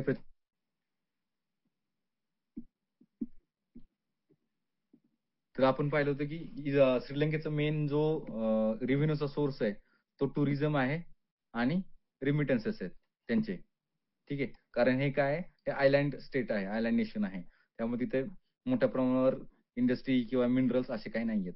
आणि कोविडमध्ये काय झालं, या दोन्ही क्षेत्रामध्ये डाऊनफॉल झाला, डाऊनवर्ड ग्रोथ झाली आणि त्यांची इकॉनॉमी वीक झाली. त्यामध्ये त्यांनी काय घेतलं होतं, चायनाकडून कर्ज घेतली होती, लोन फ्रॉम द चायना. आणि ही लोनमुळे काय झालं की डेट ट्रॅपमध्ये हे फसले श्रीलंका. त्यामुळे त्यांची इकॉनॉमीमध्ये महागाई, इन्फ्लेशन प्रचंड वाढलं होतं. जीवनावश्यक वस्तू सुद्धा महाग भेटत होत्या. त्यात इकॉनॉमी इनइक्वॅलिटी जी ते आपलं पूर्ण साऊथ एशियामध्ये आहेच. आणि ती इकॉनॉमिक इनइक्वॅलिटी ही कायम या अशा व्हायलंट स्ट्रगल्स म्हणा किंवा प्रोटेस्टला भर देते. आणि रिसेंटचं कारण काय झालं ते मी सांगतो. श्रीलंकेनं काय केलं, ऑर्गॅनिक शेतीचे जे धोरण आहे त्यांनी अवलंबलं, ऑर्गॅनिक फार्मिंग. आणि रासायनिक खते बंद केली. या धोरणामुळे काय झालं की त्यांचं फूड प्रोडक्शन जे आहे ते 40% कमी झालं आणि महागाई 70% वाढली.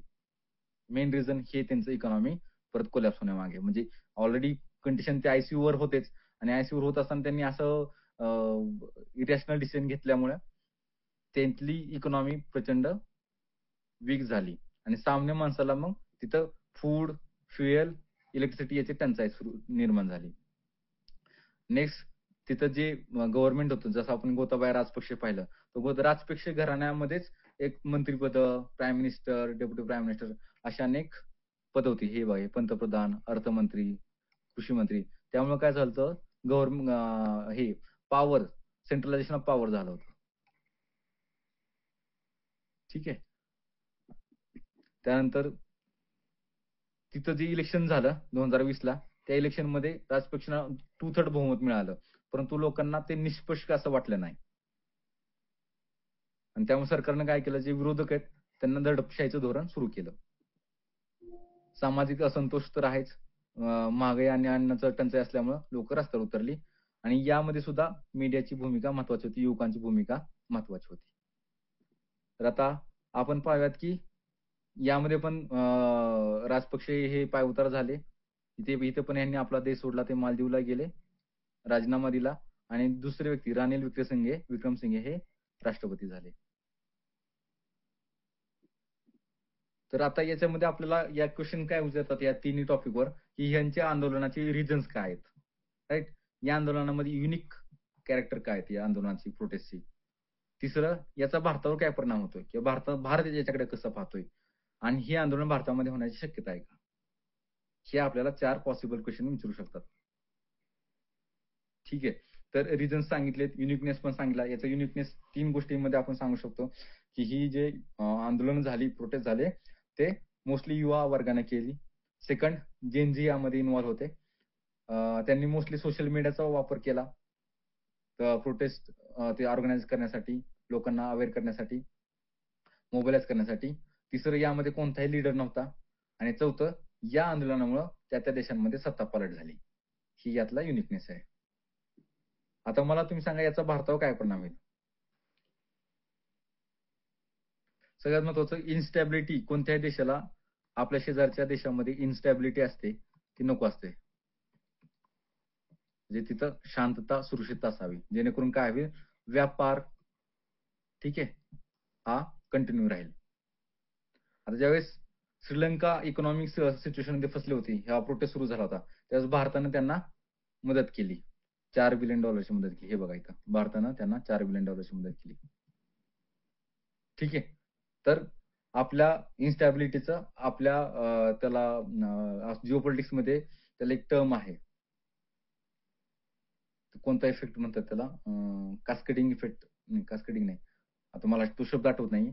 तर आपल्यावर पण निगेटिव्ह इन्फ्लुएन्स किंवा निगेटिव्ह इफेक्ट होण्याची शक्यता असते. म्हणजे आपल्याकडले पण, आपल्या लोकांमध्ये पण ऑलरेडी इकॉनॉमी इनइक्वालिटी मध्ये पण भारत हा वन ऑफ द हायेस्ट, मतलब मोठा ही आहे, इनइक्वालिटी जास्त आहे आपल्यामध्ये सुद्धा. लोकांना रोजगार नाहीयेत. लोक सोशल मीडिया सुद्धा आपल्याकडे प्रचंड मोठ्या प्रमाणात पसरलेलं आहे. त्यामुळे कदाचित त्यांच्याकडे बघून सुद्धा आपल्या भारतातील लोक मोटिवेट होऊ शकतात, तरुण लोक मोटिवेट होऊ शकतात, आणि ते पण असा ट्रेंड चालू करू शकतात किंवा असं व्हायलंट प्रोटेस्ट चालू होऊ शकतो. म्हणजे ही पण आपल्या शक्यता जी आहे, आपण टाळू नाही शकत. ठीक आहे, शक्यता आपण टाळू नाही शकत.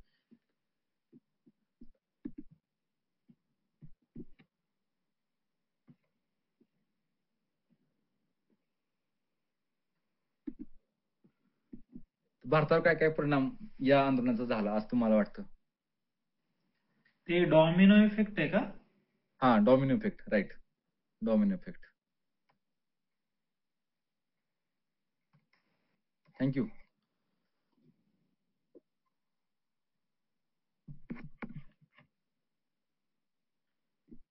काय वाटतं तुम्हाला, भारतावर काय परिणाम होईल? म्हणजे युथ आपले इन्स्पायर होतील, हा एक परिणाम होऊ शकतो. दुसरं, ट्रेडचा एक परिणाम होऊ शकतो.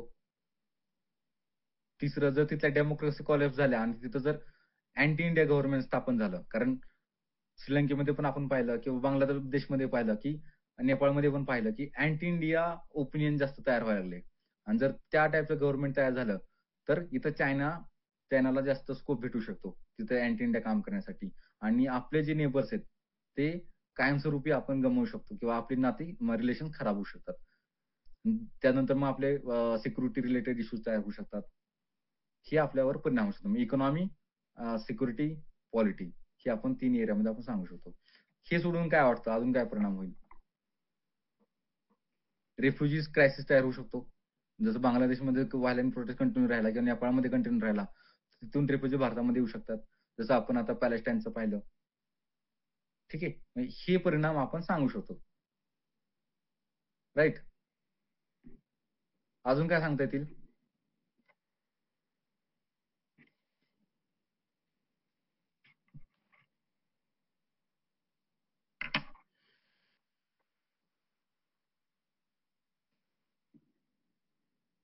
नेक्स्ट मुद्दा घेऊयात मग. सर, ट्रेड वरती परिणाम होऊ शकतो का? ट्रेडवरती परिणाम होऊ शकतो ना? प्रश्न काय?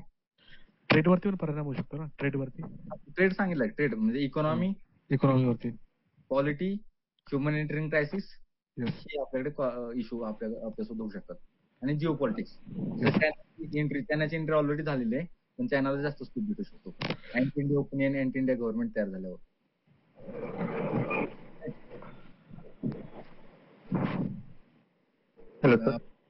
त्यानंतर आपण आता रिसेंटचा आपला हायलाइटेड टॉपिक किंवा जास्त, आणि सर हे भारतामध्ये होऊ शकतो का, हा प्रश्न आहे. भारतामध्ये शक्यता का?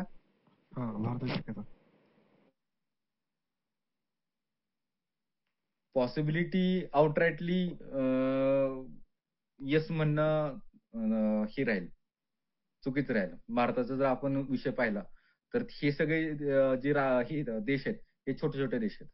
भारत हा त्यांच्या कंपॅरिझन मध्ये फार मोठा देश आहे, राईट. सेकंड, आपली इन्फ्लेशन जे आहे आपल्याकडचं आणि त्या देशांचं इन्फ्लेशन, यामध्ये प्रचंड फरक आहे. नाही, इनइक्वालिटी आपल्यामध्ये मान्य आहे. आपल्यामध्ये क्लास आणि कास्ट या आधारावर आपले डिवाइड्स आहेत. परंतु मला असं वाटतं, की आपली डेमोक्रेसी जी आहे ती स्ट्रेंथन्ड आहे. इकॉनॉमी आपली चांगली ग्रो करते. अपॉर्च्युनिटीज जास्त आहेत आपल्या भारतामध्ये ॲज कंपेअर टू नेपाळ आणि श्रीलंका. त्यामुळं जेन झीमध्ये इतका असंतोष नाहीये, की ते त्यापासून इन्स्पायर होऊन आंदोलन करतील. त्यामुळे मला असं आंदोलन होईल भारतामध्ये याची शक्यता कमी वाटते. ओके. यामध्ये तुमचं वेगळं काय मत असेल तर तुम्ही सांगू शकता, की नाही असं मला वाटतं, की सर होऊ शकतंय आंदोलन. इंडियामध्ये युथचा प्रॉब्लेम तर आहे सर, बट ते एक कन्स्ट्रक्टिव्ह दिशेला जाईल असं मला वाटते. जरी झालं तरी पीसफुल प्रोटेस्ट होईल. तेच. ऍक्च्युली काय आहे, की या व्हायलंट आंदोलनाची सुरुवात पीसफुल प्रोटेस्टनच होती. बरोबर आहे. मग कधीतरी कुठेतरी एखादा इन्सिडेंट होतो, पोलीस अटॅक करतात, मग ते यूज ऑफ फोर्स करतात आणि ती न्यूज सगळीकडे पसरल्यावर मग आंदोलन चिघळायला सुरुवात होते. इंडियामध्ये व्हेंट आउट होण्यासाठी किंवा ऑपोजिशनच्या किंवा लोकांचे मुद्दे मांडण्यासाठी ऑपोजिशन स्ट्रॉंग आहे आपण सांगू शकतो ना. आपण असं म्हणू शकतो, की ऑपोजिशन स्ट्रॉंग आहे आणि आपल्याकडे कॉन्स्टिट्युशनल वेज चांगले जास्त बॅलन्सेस खूप चांगले आहेत. म्हणजे जर जसं ज्युडिशरी आपल्याकडे व्यवस्थित काम करते, राईट. इलेक्शन्स आपल्याकडे दर 5 वर्षांनी व्यवस्थित होतात, पीसफुल ट्रान्सफर ऑफ पॉवर होते. आणि या गोष्टी आपण पाहता, की आपण म्हणजे जेएनजी जे आहे ते या व्हायलंट वेजनं जाणार नाहीत. हे पीसफुल मार्गाने की कॉन्स्टिट्युशनल मार्गाने प्रोटेस्ट होईल असं शक्यता आहे, असं आपण म्हणू शकतो.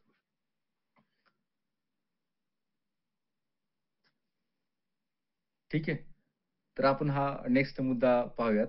टॅरिफ वॉर फार चर्चेला आहे आणि मला वाटतं पहिल्या 2 दिवसामध्ये तरी ज्यांचं इंटरव्ह्यू आहे त्यांनी याची पूर्ण चांगली तयारी केली. कारण इंटरेस्टिंग टॉपिक आहे. जो प्रश्न विचारणार आहे त्याच्या पण डोक्यामध्ये स्टार्टिंगला तोच येणार आहे. पण त्याने 3-4 दिवस याच्यावर प्रश्न विचारल्यावर नंतर कदाचित बोर होऊन जाईल तो व्यक्ती. सुरुवातीला तरी क्वेश्चन याच्यावर येतील.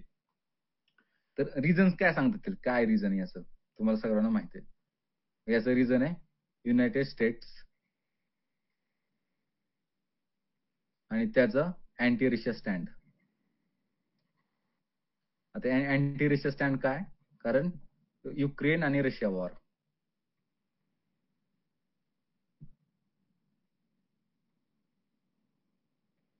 ठीक आहे. युक्रेन रशिया यांचं युद्ध चालू आहे. रशियाचं काय झालं ज्यावेळेस हे युद्ध सुरू झालं 2022 ला, तर रशियाला कॅश किंवा फंडिंगची आवश्यकता होती. भारताला काय पाहिजे होतं? फ्युएल पाहिजे होतं, ऑइल पाहिजे होतं.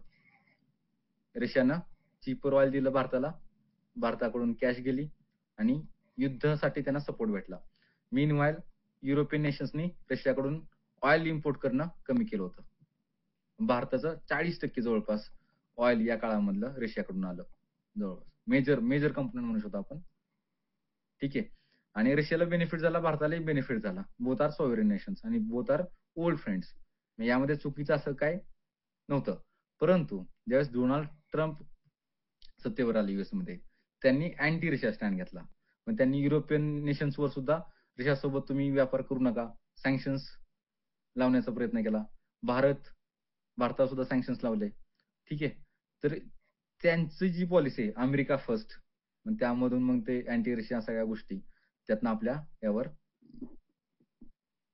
टॅरिफ वॉर जे आहे ते छिडलं गेलं. राईट. अगोदर म्हणजे डोनाल्ड ट्रम्प सत्तेवर येण्या अगोदर भारत अमेरिका संबंध फार चांगले होते, ज्यामध्ये क्वाडमध्ये कॉपरेशन होतं. इंडो पॅसिफिक अमेरिकाची जी नीती आहे इंडो पॅसिफिक, तर तिला इंडिया पिवोट असं म्हटलं जायचं. इंडिया पिवोट म्हणजे भारत केंद्री. म्हणजे या इंडो पॅसिफिक पॉलिसीमध्ये भारत हा मेजर रोल प्ले करणार आहे. का? कारण इंडो पॅसिफिक नीती ही पूर्णपणे चायनाला काउंटर करण्यासाठी तयार केली होती आणि भारत त्याचा अमेरिकेचा चांगला पार्टनर नेशन होता. ही भारताची म्हणजे ट्रम्प सत्तेवर येण्यापर्यंतची रिलेशनची स्टोरी. आता रशिया युक्रेन युद्ध सुरू झालं. स्वस्त तेल रशियाकडनं भारताने खरेदी केलं. भारताची ऊर्जेची गरज, एनर्जी गरज भागली गेली. परंतु अमेरिकेला असं वाटलं की हे भारतानं रशियाला केलेला इकॉनॉमिक सपोर्ट आहे. म्हणून अमेरिकेनं मग आपल्यावर सँक्शन्स लावायला सुरुवात केली. त्यात भारतानं रशियन पासून S-400 शस्त्रास्त्र खरेदी केली. ठीक आहे, S-400 शस्त्रास्त्र खरेदी आपण त्यांच्याकडे केली. ही एक मेन रिझन आहे. राईट. आता त्याचा परिणाम काय झाला, कोणकोणत्या इंडस्ट्रीवर परिणाम झाला आपण ते पाहूयात.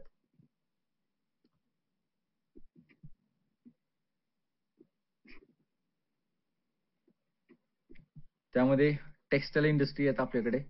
ठीक आहे, फार्मा इंडस्ट्री, स्टील, ऑटोमेटिव्ह या क्षेत्रांमध्ये आपला जो एक्सपोर्ट होता अमेरिकेचा तो एक्सपोर्ट स्लो डाऊन झाला. आपल्या ज्या वस्तू आहेत त्या वस्तू अमेरिकेमध्ये महाग झाल्या. त्यामुळे आपल्याकडे जवळपास निर्यात, अमेरिकेला होणारी निर्यात 20 ते 30% कमी होण्याची शक्यता आहे. हे लक्षात ठेवा, किती 20 ते 30% कमी होण्याची शक्यता आहे. कोणकोणत्या इंडस्ट्रीज आहेत, textile industry, pharma industry, steel आणि ऑटोमेटिव्ह या इंडस्ट्रीवर ह्या जास्त परिणाम झालेला आहे. आणि या त्यामुळे काय होणार आहे, आपलं जसं आता प्रोडक्शन जर डिमांड असेल तरच प्रोडक्शन होणार आहे. जर डिमांड कमी झाली तर इंडस्ट्रीज प्रोडक्शन नाही करणार, त्यामुळे नोकऱ्या क्रिएट नाही होणार. ज्या आहेत त्या नोकऱ्या धोक्यात आलेल्या आहेत. जीडीपी कमी होणार, आपले जे फॉरेक्स येणार आहे ते कमी होणार आहे, जे भारताच्या इकॉनॉमीवर याचा प्रचंड परिणाम होणार आहे या टॅरिफचा. तर भारताची प्रक्रिया काय आपण आता म्हणजे आपलं डिस्कशन चालू आहे इकॉनॉमिक, मतलब आपण म्हणू शकतो की बायोलॅटरल डिस्कशन या विषयावर चालू आहे भारताने. परंतु आजही रशियापासून तेल खरेदी आपली चालू आहे. कमी केली असेल परंतु आजही चालू आहे. ठीक आहे. जागतिक प्रभाव काय होऊ शकतो, म्हणजे जसं आपल्याला वस्तू म्हणजे आपली डिमांड कमी झाली आपल्या इंडस्ट्रीची, तसं अमेरिकेच्या अर्थव्यवस्थेवरही याचा निगेटिव्ह परिणाम होते. म्हणजे जी वस्तू त्यांना 20 रुपयाला भेटत होती या सँक्शन्समुळे ती वस्तू त्यांना 40 रुपयाला भेटणार आहे, म्हणजे डबल भेटणार आहे किंवा 1.5 किमतीने भेटणार आहे. त्यामुळे तिथेही महागाई वाढणार आहे. असं नाही की अमेरिकेतल्या लोकांना फायदा होतो याचा. ओके. तर फ्युचरमध्ये काय की बायोलॅटरल स्टॉक्स जे आहेत ते लवकरात लवकर कन्क्लूड करून हे सँक्शन्स हटवण्यासाठी आपण भारतानं प्रयत्न केले पाहिजे. हे यातलं सोल्युशन आहे. आणि दुसरं याचं असं म्हणू शकतो आपण की भारताचं आता त्यांचं मेन रिझन असं आहे की भारताद्वारे अमेरिकन प्रोडक्ट्सवर फार हाय लेवलचे टॅरिफ लावले जातात. ते साहजिकच आहे. भारताची इकॉनॉमी पाहिली आणि अमेरिकेची इकॉनॉमी पाहिली किंवा तिथली कॉस्ट ऑफ प्रोडक्शन पाहिली आणि भारतातली कॉस्ट ऑफ प्रोडक्शन पाहिली तर यामध्ये प्रचंड फरक आहे. तिथल्या वस्तू जर आपण टॅरिफ नाही लावला तर आपली इकॉनॉमी किंवा इथले जे स्थानिक बिझनेसमॅन आहेत किंवा एंटरप्रेनर्स आहेत किंवा जे उत्पादक आहेत त्यांच्या वस्तू त्यांच्या वस्तूंची मागणी कमी होणार. जर स्वस्त वस्तू अमेरिकन स्वस्त वस्तू आपल्या भारतामध्ये आल्या, उदाहरणार्थ टेस्ला गाडी जी आहे, तर टेस्ला गाडीवर आपण जो 40% जीएसटी लावतो किंवा आता त्यावर प्लस आपण टॅरिफ लावणार आहोत, त्यामुळे टेस्ला गाडी ही इंटरनॅशनल मार्केटपेक्षा भारतामध्ये महाग बनणार आहे. त्यामुळे काय होणार आहे, महिंद्रा असेल किंवा टाटा असेल या गाड्यांची कम्पॅरेटिव्ह प्राइस कमी असणार आहे आपल्या भारतामध्ये, त्यामुळे त्यांची मागणी जास्त राहील. उद्या जर टेस्ला आपल्याला टाटाच्या प्राइस मध्ये भेटत राहिली तर सगळी लोक टेस्ला गाडी घेतील. टाटाची कोण घेणार नाही किंवा महिंद्राची कोण नाही घेणार, कारण का बेटर प्रोडक्ट आहे. तोच सेम परिणाम आपल्याला बाकीच्या क्षेत्रामध्ये पण दिसणार आहे. तर ह्या टॅरिफ वॉरवर सोल्युशन काय सांगू शकतो आपण की डायलॉग्स अँड टॉक हेच यावरचं सोल्युशन आहे. म्हणजे त्यांनी जर 100% लावलं आता आपण 100% लावायचं, हे यातलं सोल्युशन नाहीये. ओके. तर या टॅरिफ वॉर रिलेटेड काय कोणाचं डाऊट किंवा कोणाला काय ऍडिशन करायचंय का?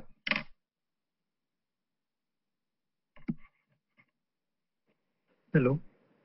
हा रवी. मला वाटतं सर अजून एक उपाय असू शकतो, आपण आपला ट्रेड डायव्हर्सिफाय करू शकतो. ट्रेड डायव्हर्सिफाय, येस, हे सोल्युशन आहे. ट्रेड डायव्हर्सिफाय करू शकतो. आताची जर आपण हे पाहिली वर्ल्ड सिच्युएशन पाहिली, रशिया आपला एक मेजर पार्टनर होऊ शकतो, चायना पार्टनर होऊ शकतो, युरोपियन युनियन पार्टनर होऊ शकते. ठीक आहे. हे पण प्रत्येकासोबत आपले काय ना काय इश्यू चालू आहेत. रशिया सोबत चालू आहे की रशिया युद्धामध्ये गुंतलेला आहे. त्याची सगळी जी मतलब एनर्जी कुठे लागलेली असेल, मिलिटरी प्रोडक्शन मिलिटरी टेक्नॉलॉजी असेल किंवा आर्म्स प्रोडक्शन करण्यामध्ये लागली असेल. चायनाचं ऑलरेडी चायना ग्लोबल सप्लायर आहे. आपल्या वस्तू तिथं, पण हे सोल्युशन आहे की आपण आपला ट्रेड जो आहे तो डायव्हर्सिफाय करायला पाहिजे. डायव्हर्सिफाय ट्रेड हे सोल्युशन आहे यामध्ये. अजून काय सांगू शकतो आपण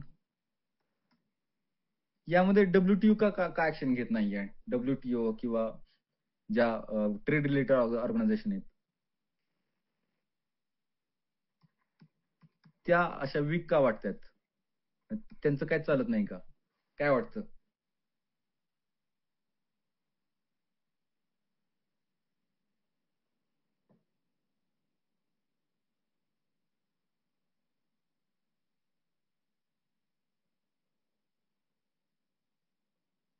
ठीक आहे, विचार करा यावर. WTOचा रोल आणि टॅरिफ वॉर. हो सर. ठीक आहे, तर आता महाराष्ट्रामध्ये एक रिसेंटली कंट्रोवर्शियल बिल पास झालं होतं, special public security act. Maharashtra special public security act. तर शुभम, जसं नॅक्सलिझमचा रेफरन्स येणार आहे ना, तर हे बिल सुद्धा डिस्कशन मध्ये येऊ शकतं.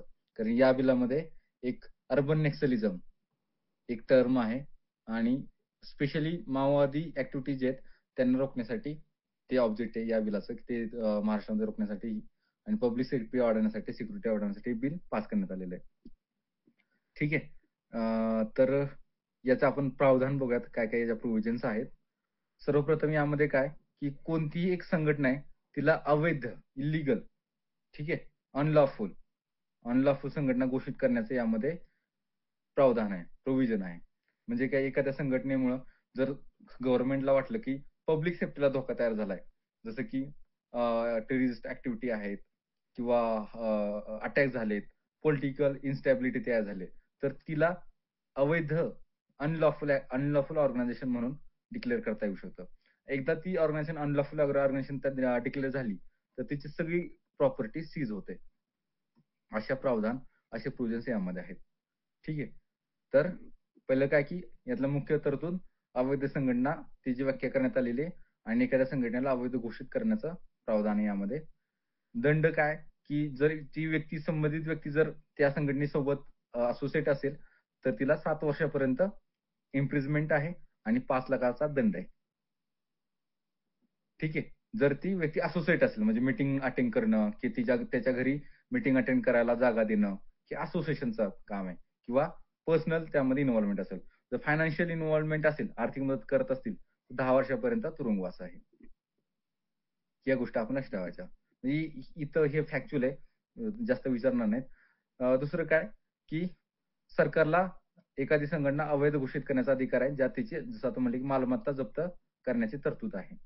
मग पोलिसांना याच्यामध्ये विशेष अधिकार दिलेले आहेत पोलिसांना, म्हणजे घरी जाऊन शोध घेणे, जप्ती करणे, अटक करणे. आणि त्यामुळे काय होणार आहे, स्टेट जे पोलीस आहेत त्यांना जास्त पॉवर मिळणार आहेत. आणि हे विधेयक जर लागू झालं तर यामध्ये स्पेशल पोलीसचे कोड्स किंवा युनिट्स स्थापन होणार आहेत, जे फक्त याच विषयावर काम करतील. आणि त्यामुळे काय होणार, की अशा ज्या संघटना आहेत त्या संघटनांवर रोख बसणार आहे. राईट. आणि यामध्ये अर्बन नक्सल हा एक शब्द आहे, अर्बन नक्सल. आपल्या मध्ये कंट्रोवर्सी झाली होती, की अर्बन नक्सल गव्हर्नमेंटद्वारे फार मोठ्या प्रमाणात शब्द वापरण्यात येत होता लेफ्टिस्ट लोकांना टार्गेट करण्यासाठी. तर संसदेमध्ये एक माहिती मागवली होती, की अर्बन नक्सल याविषयी होम मिनिस्ट्रीकडे काय माहिती आहे का. त्यावेळेस होम मिनिस्ट्रीनं रिटर्न रिप्लाय दिला होता, की अर्बन नक्सल अशी कोणतीही संकल्पना नाहीये. परंतु महाराष्ट्र गव्हर्नमेंटने या बिलामध्ये नॅक्सलिझम ऍक्टिव्हिटीज आणि अर्बन नॅक्सलिझम हे टार्गेट करण्यासाठी हे बिल यामध्ये प्रावधान आहेत, प्रोव्हिजन्स आहेत. आता हे विरोध होतो, याला विरोध म्हणजे अपोजिशन गव्हर्नमेंट आहे त्यांनी विरोध केलेला आहे. यामध्ये मग राष्ट्रवादी काँग्रेस, शिवसेना काँग्रेस आणि काँग्रेस ही आहेत. काही ह्युमन राईट ऑर्गनायझेशन पण आहेत, त्यांनी पण याला विरोध केलेला आहे. सर्वप्रथम काय, की सार्वजनिक सुरक्षितता त्याला धोका, याची डेफिनेशन नाहीये. म्हणजे पब्लिक सिक्युरिटी काय किंवा कशा कोणत्या गोष्टीमुळे पब्लिक सिक्युरिटी धोक्यामध्ये येते, हे क्लिअर तरतुदी नाही त्याच्यामध्ये. त्यामुळे काय होणार आहे, की जे पत्रकार असतील किंवा जे विरोधक असतील किंवा जे सामाजिक कार्यकर्ते असतील, आरटीआय ऍक्टिव्हिस्ट असतील, म्हणजे जे सामाजिक कार्यकर्ते असतील, तर त्यांना या तरतुदीखाली अटक करायला गव्हर्नमेंटकडे इनफ पॉवर्स अवेलेबल होतात यामुळे. त्यामुळे काय होणार आहे, की जे सिव्हिल सोसायटीचं जे फ्रीडम आहे ते धोक्यामध्ये येणार आहे सर्वप्रथम. ठीक आहे. सेकंड, जे राजकीय विरोधक आहेत, पॉलिटिकल अपोजिशन आहेत, त्यांच्या विरुद्ध सुद्धा या कायद्याचा वापर होऊ शकतो. आणि त्यामुळे काय होईल, की लोकशाही आपली वीक होईल आणि भ्रष्टाचार विरोधी ऍक्टिव्हिटीज जे व्हायला पाहिजे तेवढ्या होणार नाहीत. त्यानंतर या ऍक्ट मध्ये वैचारिक पूर्वग्रह दिसतो. म्हणजे हे जे विधेयक आहे शहरी नक्षलवाद या शब्दावर फोकस करतं आणि हे डाव्या विचारसरणीला डाव्या विचारसरणीतल्या लोकांना टार्गेट करतं. आता डावी विचारसरणी ही अझ्युम केली गेली या विधेयकामध्ये की ही आपल्या देशहित किंवा देश सुरक्षता म्हणजे या ऍक्टनुसार किंवा ऍक्टनुसार अझ्युम करते की देशहिताच्या आणि देश सुरक्षेच्या विरोधात आहे. म्हणजे हे पूर्वग्रह बायस्ड आहे. हे एक यातलं चॅलेंज म्हणू शकतो किंवा याचं डिमेरिट म्हणू शकतो याचं. त्यानंतर पोलिसांकडून या अधिकाराचा दुरुपयोग होऊ शकतो. जसं आता युएपी विषयी पण हेच ओपिनियन आहे पब्लिकमध्ये. हे काय महत्वाचं नाही विधानसभेतला वाद. त्यानंतर सरकारचं मेन काय आहे जस्टिफिकेशन याला पुढे नेण्यामध्ये. तर त्याचं म्हणणं आहे की जे ऍक्च्युअल ग्राउंडवरचं माओइझम किंवा नक्सलिझम आहे ते मागं पडत चाललंय. परंतु मोठ्या शहरांमध्ये हे अर्बन नक्सलिझम वाढत आहे. म्हणजे जसं की त्यांना प्लॅनिंग, स्ट्रॅटेजिक थिंकिंग किंवा आयडिओलॉजिकल सपोर्ट, त्यानंतर फायनान्शियल सपोर्ट, नेटवर्किंग हा जो सपोर्ट आहे हा शहरामधून भेटायला लागलाय नक्षलवादाला आणि तो रोखणं गरजेचं आहे असं सरकारचं म्हणणं आहे. ठीक आहे. सुरक्षता मजबूत करणं म्हणजे दहशतवाद असेल किंवा अजून राजकीय अस्थिरता करणारे आंदोलन असतील तर त्या गोष्टींच्या विरोधात काम करून पब्लिक सिक्युरिटी वाढवणं हे सरकारचं दायित्व बनतं. त्यानंतर हा जो कायदा आहे हा केंद्राचा जो युएपी आणि एनआय ऍक्ट आहे त्या ऍक्टशी सुसंगत आहे आणि यामध्ये पोलिसांना आपण जसं म्हणलं की स्पेशल पॉवर दिलेले आहेत, त्यांचे स्पेशल युनिट असणार आहेत, कोर्ट्स असणार आहेत. त्यामुळं या संघटनांवर चाप नक्कीच बसणार आहे. आणि हे विधेयक मंजूर झाल्यानंतर राष्ट्रपतींकडे पाठवलं गेलेलं आहे मंजुरी मिळवण्यासाठी. ठीक आहे. तर आपण जसं आता म्हणतो की अर्बन नक्सल, तर अर्बन नक्सलची डेफिनेशन आपल्याला विचारली जाऊ शकते की हु इज अर्बन नक्सल? कशाला म्हणायचं अर्बन नक्सल? ठीक आहे. तर हे टर्म हा एक वादग्रस्त आहे. म्हणजे याची कुठेही डेफिनेशन डिफाईन नाहीये. परंतु जर आपण कॉमन अंडरस्टँडिंग घेतली तर काय की जी माओवादी विचारसरणी आहे त्यांना समर्थन करणारे त्यांच्याशी संबंधित असलेले शहरी भागातील व्यक्ती, गट किंवा संघटना. ठीक आहे. म्हणजे एखाद्या व्यक्तीचा माओइझम आयडिओलॉजीला सपोर्ट आहे. तो शहरी भागात राहतोय. मग तो एखाद्या गटाचा पार्ट आहे की जो माओइझमला सपोर्ट करतोय किंवा संघटना आहेत. त्या सर्वांना एकत्रित करून आपण अर्बन नक्सल हा अर्थ काढू शकतो. मग त्यामध्ये जे क्रिटिकल थिंकिंग करणारे लोक आहेत, सिव्हिल सोसायटीचे, सामाजिक कार्यकर्ते आहेत, पत्रकार आहेत किंवा प्राध्यापक आहेत, रायटर्स आहेत किंवा कॉलेजचे विद्यार्थी आहेत. हे सुद्धा यामध्ये यांना सुद्धा या अर्बन नक्सल या कॅटेगरीमध्ये ठेवलं जाऊ शकतं. ठीक आहे. जसं आता आपण बोललो की त्यांना फायनान्शियल सपोर्ट करणं, नेटवर्किंग करणं, त्याचं स्ट्रॅटेजी करणं, त्यांची स्ट्रॅटेजी ठरवणं, त्यानंतर आयडिओलॉजिकल सपोर्ट करणं. या सगळ्या गोष्टी या ऍक्टिव्हिटीज या नक्सलिझम, अर्बन नक्सलिझम या कॅटेगरीमध्ये येतात. राईट. तर आणि सर्वप्रथम ही अर्बन नक्सल ही टर्म जी आहे ही भीमा कोरेगाव केसमध्ये जास्त हायलाइट झाली. भीमा कोरेगाव केसमध्ये 2018 ची. ही आपल्याला थोडंसं फॅक्च्युअल गोष्ट माहित पाहिजे. ठीक आहे. तर खास करून शुभमसाठी हे बिल पुन्हा एकदा पाहणं, ह्या बिलाचे थोडेसे न्यूअन्सेस पाहणं, डिटेल्स पाहणं महत्वाचं ठरेल. त्यावेळेस आपण जर डिव्हाइस पाहायला प्रेफरन्स असेल आणि आपल्या प्रोफाईलमध्ये कुठं लिंक असेल पोलीस आणि पोलिसिंग नक्सलिझम ही गोष्ट महत्वाची आहे. आता नेक्स्ट जो मुद्दा आहे तो रशिया युक्रेन वॉर. ठीक आहे. तर रशिया युक्रेन वॉर यामध्ये काय अडचण आहे का? या ऍक्ट मध्ये, बिल मध्ये या अजून तो मंजूर व्हायचा आहे.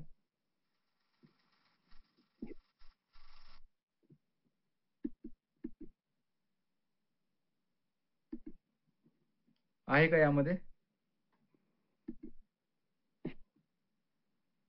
ओके. आता रशिया युक्रेन युद्धाचं आपण जर पार्श्वभूमी पाहिली तर युक्रेन हा रशियाचा पार्ट होता. 1991च्या पूर्वी युक्रेन काय होता? रशियाचा पार्ट होता. मग त्यावेळेस रशियाला काय म्हणायचे? युनायटेड सोव्हिएत संघ. ठीक आहे. त्याला आपण सोव्हिएत संघ असं म्हणायचो 1991च्या पूर्वी. 1951ला मग सोव्हिएत संघाचं विघटन झालं. युक्रेन हे स्वतंत्र राष्ट्र बनलं.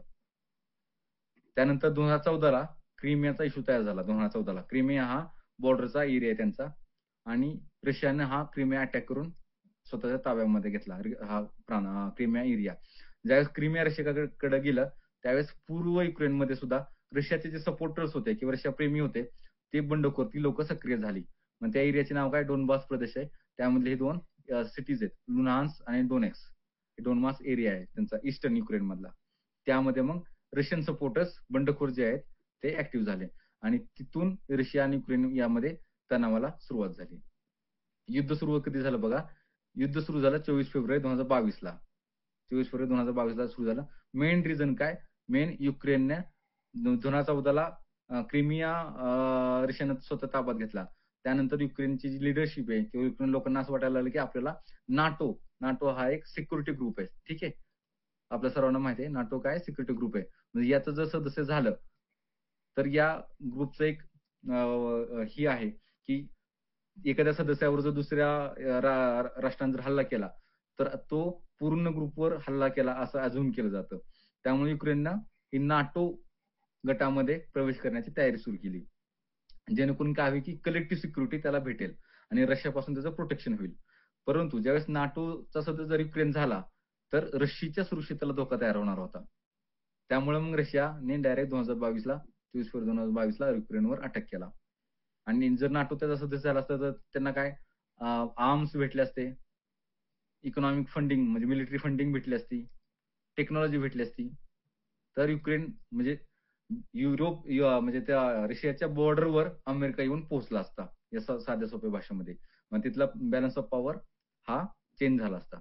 त्यामुळे मग रशियाने युक्रेनवर अटॅक केला. असं तरी रशिया इंटरनॅशनल फोरमला हे रिझन देते. ठीक आहे. महत्वाचं काय यामध्ये नाटोची भूमिका महत्वाची राहिली. जरी युक्रेन हा नाटोचा पार्ट नाही म्हणला तरी अमेरिका आणि युरोपियन देशांनी युक्रेनला शस्त्रास्त्र दिलेली आहेत, क्षेपणास्त्र दिलेले आहेत, ड्रोन्स आणि फायनान्शियल मदत ती सुद्धा त्यांनी केलेली आहे युक्रेनला. आणि जसं आता प्रत्येक युद्धामध्ये होतं ह्युमॅनिटेरियन क्रायसिस तयार होतो. तर अनेक लोकांनी म्हणजे ईस्टर्न एरियामधली लोक आहेत त्यांनी मग दुसऱ्या देशांमध्ये आश्रय घेतला रेफ्युजी म्हणून. पोलंड, रोमानिया, जर्मनी यामध्ये आश्रय घेतला. त्यानंतर अनेक लोकांचा मृत्यू झालेला आहे. बेसिक फॅसिलिटीज ज्या आहेत त्या डिस्टर्ब झालेल्या आहेत. जसं आता मध्ये फूड आणि मेडिसिन याचा तुटवडा झाला होता युक्रेनमध्ये फूड आणि मेडिसिनचा. या पण न्यूज आपल्याला आल्या होत्या.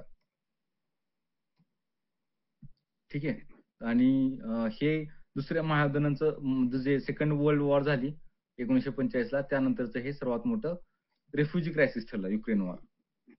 मग अमेरिकेनं काय केलं? अमेरिकेने रशियावर सँक्शन्स लावले.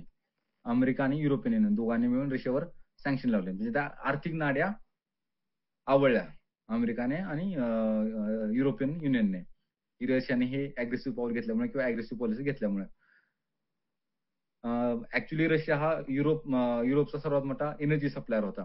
परंतु युरोपनं काय केलं की रशियाकडून ते खरेदी करायचं कमी केलं. त्यामुळे मग ऊर्जा संकट तयार झालं युरोपमध्ये या निर्बंधामुळे. युरोपला एनर्जी क्रायसिस फेस करायला लागला. तसंच युक्रेन हा देश सुद्धा ना ते गव्हाचं कोठार म्हणतात. जगाचं गव्हाचं कोठार कोणाला म्हणतात? तर युक्रेनला म्हणतात. तिथं गहू हायेस्ट लेवलचं प्रोडक्शन गव्हाचं होतं तिथं. गहू, मका, सूर्यफूल, तेल याचा मोठा निर्यातदार होता. पण या युद्धामुळे काय झालं? ही सगळी सप्लाय चेन डिस्टर्ब झाली. गव्हाची, मकीची आणि सूर्यफूल तेलाची. त्यामुळे काय झालं की याचा ग्लोबल सप्लाय याचा कमी झाला गव्हाचा.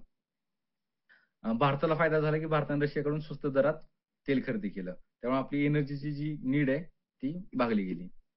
परंतु त्याचा तोटा असा झाला की अमेरिकेने आपल्यावर सँक्शन्स लावले. ट्रम्प आल्यावर आपल्यावर सँक्शन्स लावले. जेणेकरून त्यामुळे आपली जी इकॉनॉमी आहे इकॉनॉमीवर जे आपण मगाशी 3-4 इंडस्ट्रीज पाहिल्या त्यावर निगेटिव्ह परिणाम झाला. एम्प्लॉयमेंट जनरेशन, फॉरेक्स अर्निंग यावर निगेटिव्ह परिणाम झाला. आता आपण जर मॅप पाहिला तर हा मॅप आहे बघा. ईस्टर्न राईट साईडला रशिया इथे. ठीक आहे. सी ऑफ अझोव आहे मध्ये आणि हा युक्रेन आहे. सुरुवातीला 2014 ला हा क्रिमिया पार्ट हे जे द्वीप आहे किंवा आयलँड आपण म्हणू शकतो हा रशियाने घेतला 2014 ला. हे बघायचं 2014 ला. आणि ही जी टेरिटोरी आहे ही 2022 ला त्यांनी रशियानं युक्रेनकडून अनेक्स केली म्हणजे ती हिसकावून घेतली. आणि हा डार्क ब्राऊन जो आहे डार्क ब्राऊन हा आजही रशियाच्या ताब्यामध्ये आहे. आणि जो लाईट ब्राऊन आहे तिथे रशियाचं ऍडव्हान्स म्हणजे रशिया तिथं आघाडीवर आहे. तर ईस्टर्न युक्रेनचा जो एरिया होता, तो एरिया जो आहे ईस्टर्न युक्रेनचा हा आता रशियाकडे आहे. ठीक आहे. डोनबास आणि क्रिमिया रशियानं स्वतःकडे ठेवलेले आहेत. आंतरराष्ट्रीय परिणाम आपण पाहिला. तर मेन रिझन याचं काय की नाटोचा तो मेंबर सदस्य बनणार होता युक्रेन. रशियाला भीती वाटली कारण युएस डायरेक्ट त्याच्या डोर स्टेपवर येणार होतं. बॅलन्स पॉवर सिच्युएशन चेंज होणार होती. त्यामुळे युक्रेनवर रशियानं अटॅक केला. ठीक आहे. हे मेन रिझन याचं आहे. याचं सोल्युशन काय? सोल्युशन आतापर्यंत भेटलेलं नाही. युएस प्रेशराईज करते, युरोपियन युनियन प्रेशराईज करते रशियाला युद्ध थांबावं म्हणून, परंतु याला अजूनही पीसफुल सोल्युशन भेटलेलं नाहीये. रिसेंटली आज एक न्यूज आली की एक रेअर ब्रेन इटिंग डिसीज भारताच्या एका स्टेटमध्ये आढळून आलेला आहे. ब्रेन इटिंग म्हणजे मेंदू खाणारा डिसीज. Brain eating disease. आता यामध्ये कोण आहे कॉजल फॅक्टर? तर अमिबा आहे. तो ब्रेन इटिंग अमिबा आहे. त्याचं सायंटिफिक नेम आहे नेग्लेरिया फॉलेरी. नेग्लेरिया फॉलेरी हे त्याचं सायंटिफिक नेम आहे. आणि हा अमिबा आहे, ब्रेन इटिंग अमिबा आहे. याचं इन्फेक्शन जे आहे हे फ्रेश वॉटर मधनं होतं. जर तुम्ही फ्रेश वॉटर मध्ये पोहत असाल तर ते नाकातून पाणी गेल्यामुळं त्याचं इन्फेक्शन होतं. ठीक आहे. आणि हा रेअर डिसीज आहे की इतका रेअर होता की डॉक्टरांना आतापर्यंत एकही केस त्यांच्या पूर्ण करिअरमध्ये पाहायला मिळाली नव्हती. आणि हा जो आहे तो हा अमिबा तो बॅक्टेरियावर फीड करतो फ्रेश वॉटरच्या. ठीक आहे. तो बॅक्टेरिया फीड करतो आणि या डिसीजला नाव आहे PAM, प्रायमरी अमेबिक मेनिंगोसिफॅलिस.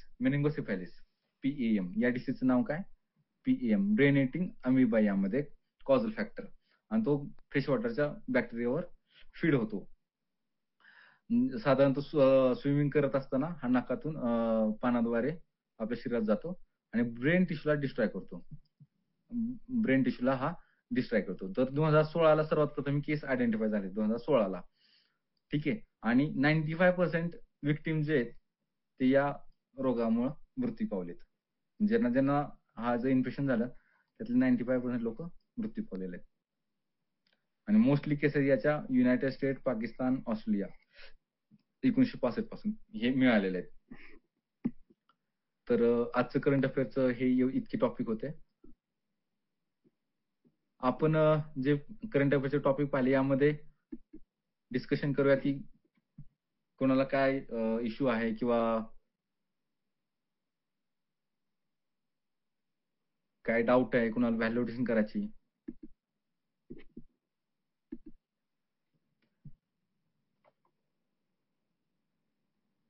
काय वाटतं? डाऊट आहे कुठल्या टॉपिकवर का क्लॅरिटी आलेली आहे?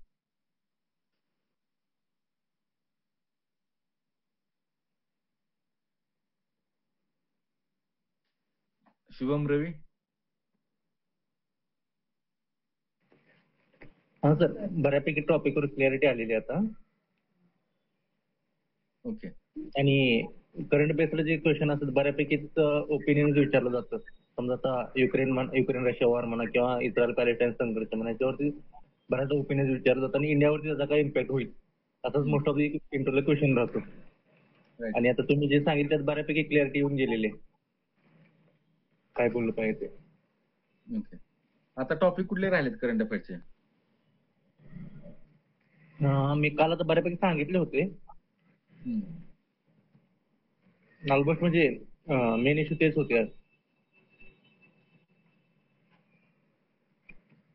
त्यात तुम्ही कव्हर केले. शुभम, काय वाटतं अजून कोणतं टॉपिक? कारण एक उद्याचं लास्ट सेशन आहे आपलं करंट अफेअरचं. ऍक्च्युली सर काल मी अवेलेबल नव्हतो, तर काल काय झालं माहिती नाही सर मला.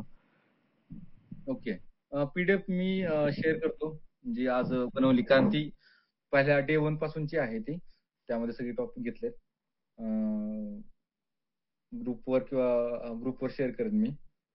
तर please go through the PDF and majority current अफेअरचे मला असं वाटतं की जे हायलाइटेड टॉपिक आहेत मागच्या 5-6 महिन्यातले विचारण्यासारखे ते आपण घेतलेले आहेत. तरी पण जर वाटतंय की रवी कोणते टॉपिक राहिले असतील, शुभम तुम्हाला पण काय वाटत असेल तर सांगा. We will discuss this topics. नक्की सर. आणि आता या विकेंडला मॉक अरेंज करणार आहे, ऑनलाईन मॉक. तर तुमचा स्लॉट सांगा, शनिवारी आणि रविवारी कधी वेळ तुम्हाला भेटेल काय, त्यानुसार आपण घेऊयात, जर तुम्ही इंटरेस्टेड असाल तर. हो सर, इंटरेस्टेड आहे. हो सर. ठीक आहे. मग जर मी थोडंसं अजून टॉपिक पाहतो, जर अजून मला टॉपिक सापडले करंट अफेअर्सचे घेण्यासाठी, तर मी मेसेज टाकेन की उद्या करंट अफेअर्सचं डिस्कशन होईल, त्यानंतर आपण उद्या मग भेटूयात. Hello sir. हा रवी.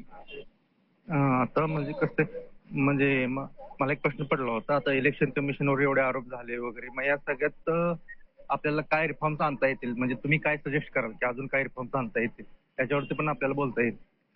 हो, रिफॉर्म्स काय आणतात हे आपल्याला सांगता येईल. सगळ्यात पहिलं रिफॉर्म्स मला वाटते अपॉइंटमेंट पासून सुरू करायला पाहिजे. Appointment of election commissioners. ठीक आहे. त्यानंतर ग्राउंड वरचे जे आहेत, जसं आता इश्यू चालू आहेत की वोटर लिस्ट रिलेटेड, जे सर आपण पाहिलं स्पेशल इंटेन्सिव्ह रिव्हिजन, त्यामध्ये कसे आपण रिफॉर्म्स आणता येतील, ही प्रोसेस कशी सामान्य माणसापर्यंत घेऊन जाता येईल. ते प्रोसेसमध्ये जे डिजिटल ब्लॉक आहेत किंवा अडथळे आहेत, ते आपण कसे रिझॉल्व्ह करणार, ऑफलाईन प्रोसेस कशी स्ट्रेंथन करणार, या गोष्टी आपण पाहायला पाहिजेत. आणि जसं की आता जे नंबर ऑफ इलिजिबल डॉक्युमेंट्स जे आहेत, तर त्यामध्ये असे कोणते डॉक्युमेंट नसावेत की सामान्य माणसाला ते काढण्यासाठी 8-8 दिवस लागतील. उदाहरणार्थ रहिवासी दाखलाच पाहिजे किंवा 1960 पूर्वीचा दाखला पाहिजे, असे कोणते डॉक्युमेंट नसावे. म्हणजे आधार कार्ड, जसं आता बिहारच्या केसमध्ये असं झालं, ती केस सुप्रीम कोर्टामध्ये गेली आणि सुप्रीम कोर्टाने सांगितलं की या 12 का 13 डॉक्युमेंट होते आणि त्यामध्ये Aadhaar card is one of the document, की तुम्ही इलिजिबल वोटर आहात हे प्रूव्ह करण्यासाठी. तसं ते डॉक्युमेंटची रिक्वायरमेंट आहे, ती कॉम्प्लेक्स नसावी, ती सिंपल असावी. ती जी फॉर्म्स आहेत, ते फॉर्म्स इझिली अवेलेबल असावेत पंचायतमध्ये. जमा करण्याचं सुद्धा लोकेशन जे आहे किंवा रिसिप्ट करण्याचं जे लोकेशन आहे, ते गावाच्या पातळीवर असावं, ते नको तालुक्याच्या पातळीवर नसावं. राईट. आणि नॅचरल जस्टिस आहे, म्हणजे एखाद्याचं नाव जर कमी करायचंय, तर त्याला ती नोटीस भेटली पाहिजे. असं नको की आम्ही नोटीस इश्यू केली आणि ऑफिसच्या एका कबर्डमध्ये किंवा याला लावले, बोर्ड लावली आणि आमचं काम संपलं. त्या माणसापर्यंत नोटीस गेली पाहिजे आणि त्याला ती अपॉर्च्युनिटी भेटली पाहिजे, की असं-असं आहे, आता असं-असं मला नोटीस आली, माझं त्या नाव डिलीट होणार आहे. मग मी त्या ज्या दिलेली वेळ आहे किंवा दिनांक आहे, तिथं मी जाऊन माझा क्लेम सबमिट करू शकतो. म्हणजे या धर्तीवर आपण इलेक्ट्रॉनिक रिफॉर्म्स, आता फक्त वोटिंग लिस्ट संदर्भात जो मेन टॉपिक सुरू आहे, त्याविषयी आपण बोलू शकतो. बाकी इलेक्ट्रॉनिक रिफॉर्म्सचं भरपूर आहेत. मग ते फंडिंग रिलेटेड असतील, राइट. त्यानंतर पॉलिटिकल पार्टी रिलेटेड असतील, वोटर्स रिलेटेड असतील, त्यानंतर इलेक्शन कमिशन रिलेटेड. हे 4 मेन स्टेक होल्डर्स आहेत. या रिलेटेड आपण एक रिफॉर्म जरी सांगितला, तरी आपलं उत्तर बऱ्यापैकी चांगलं होईल. हो सर.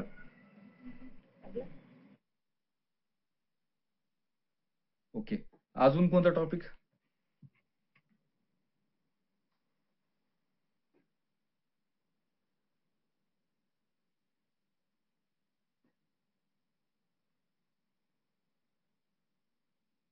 सध्या तरी करंट अफेअरचं असं काय अजून विशेष सुटल्यासारखं काही वाटत नाहीये.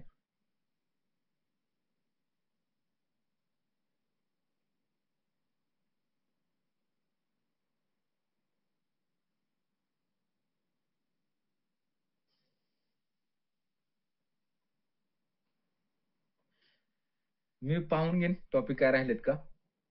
मग जर असतील तर आपण मग उद्याचं सेशन घेऊयात मग उद्या. नाहीतर मग मॉक इंटरव्ह्यू घेऊयात. हो सर, चालेल. शनिवारी आपण सेकंड हाफ मध्ये मॉक इंटरव्ह्यू सुरू करूयात. चालेल. लोक आहेत. त्यानंतर मग स्लॉट आम्ही कम्युनिकेट करून तुम्हाला कोणते स्लॉट आहेत. हो. चालेल. ठीक आहे मग. थँक्यू जॉईन केल्याबद्दल. आणि भेटूयात आपण मग. Thank you sir. Welcome sir. Thank you. Thank you.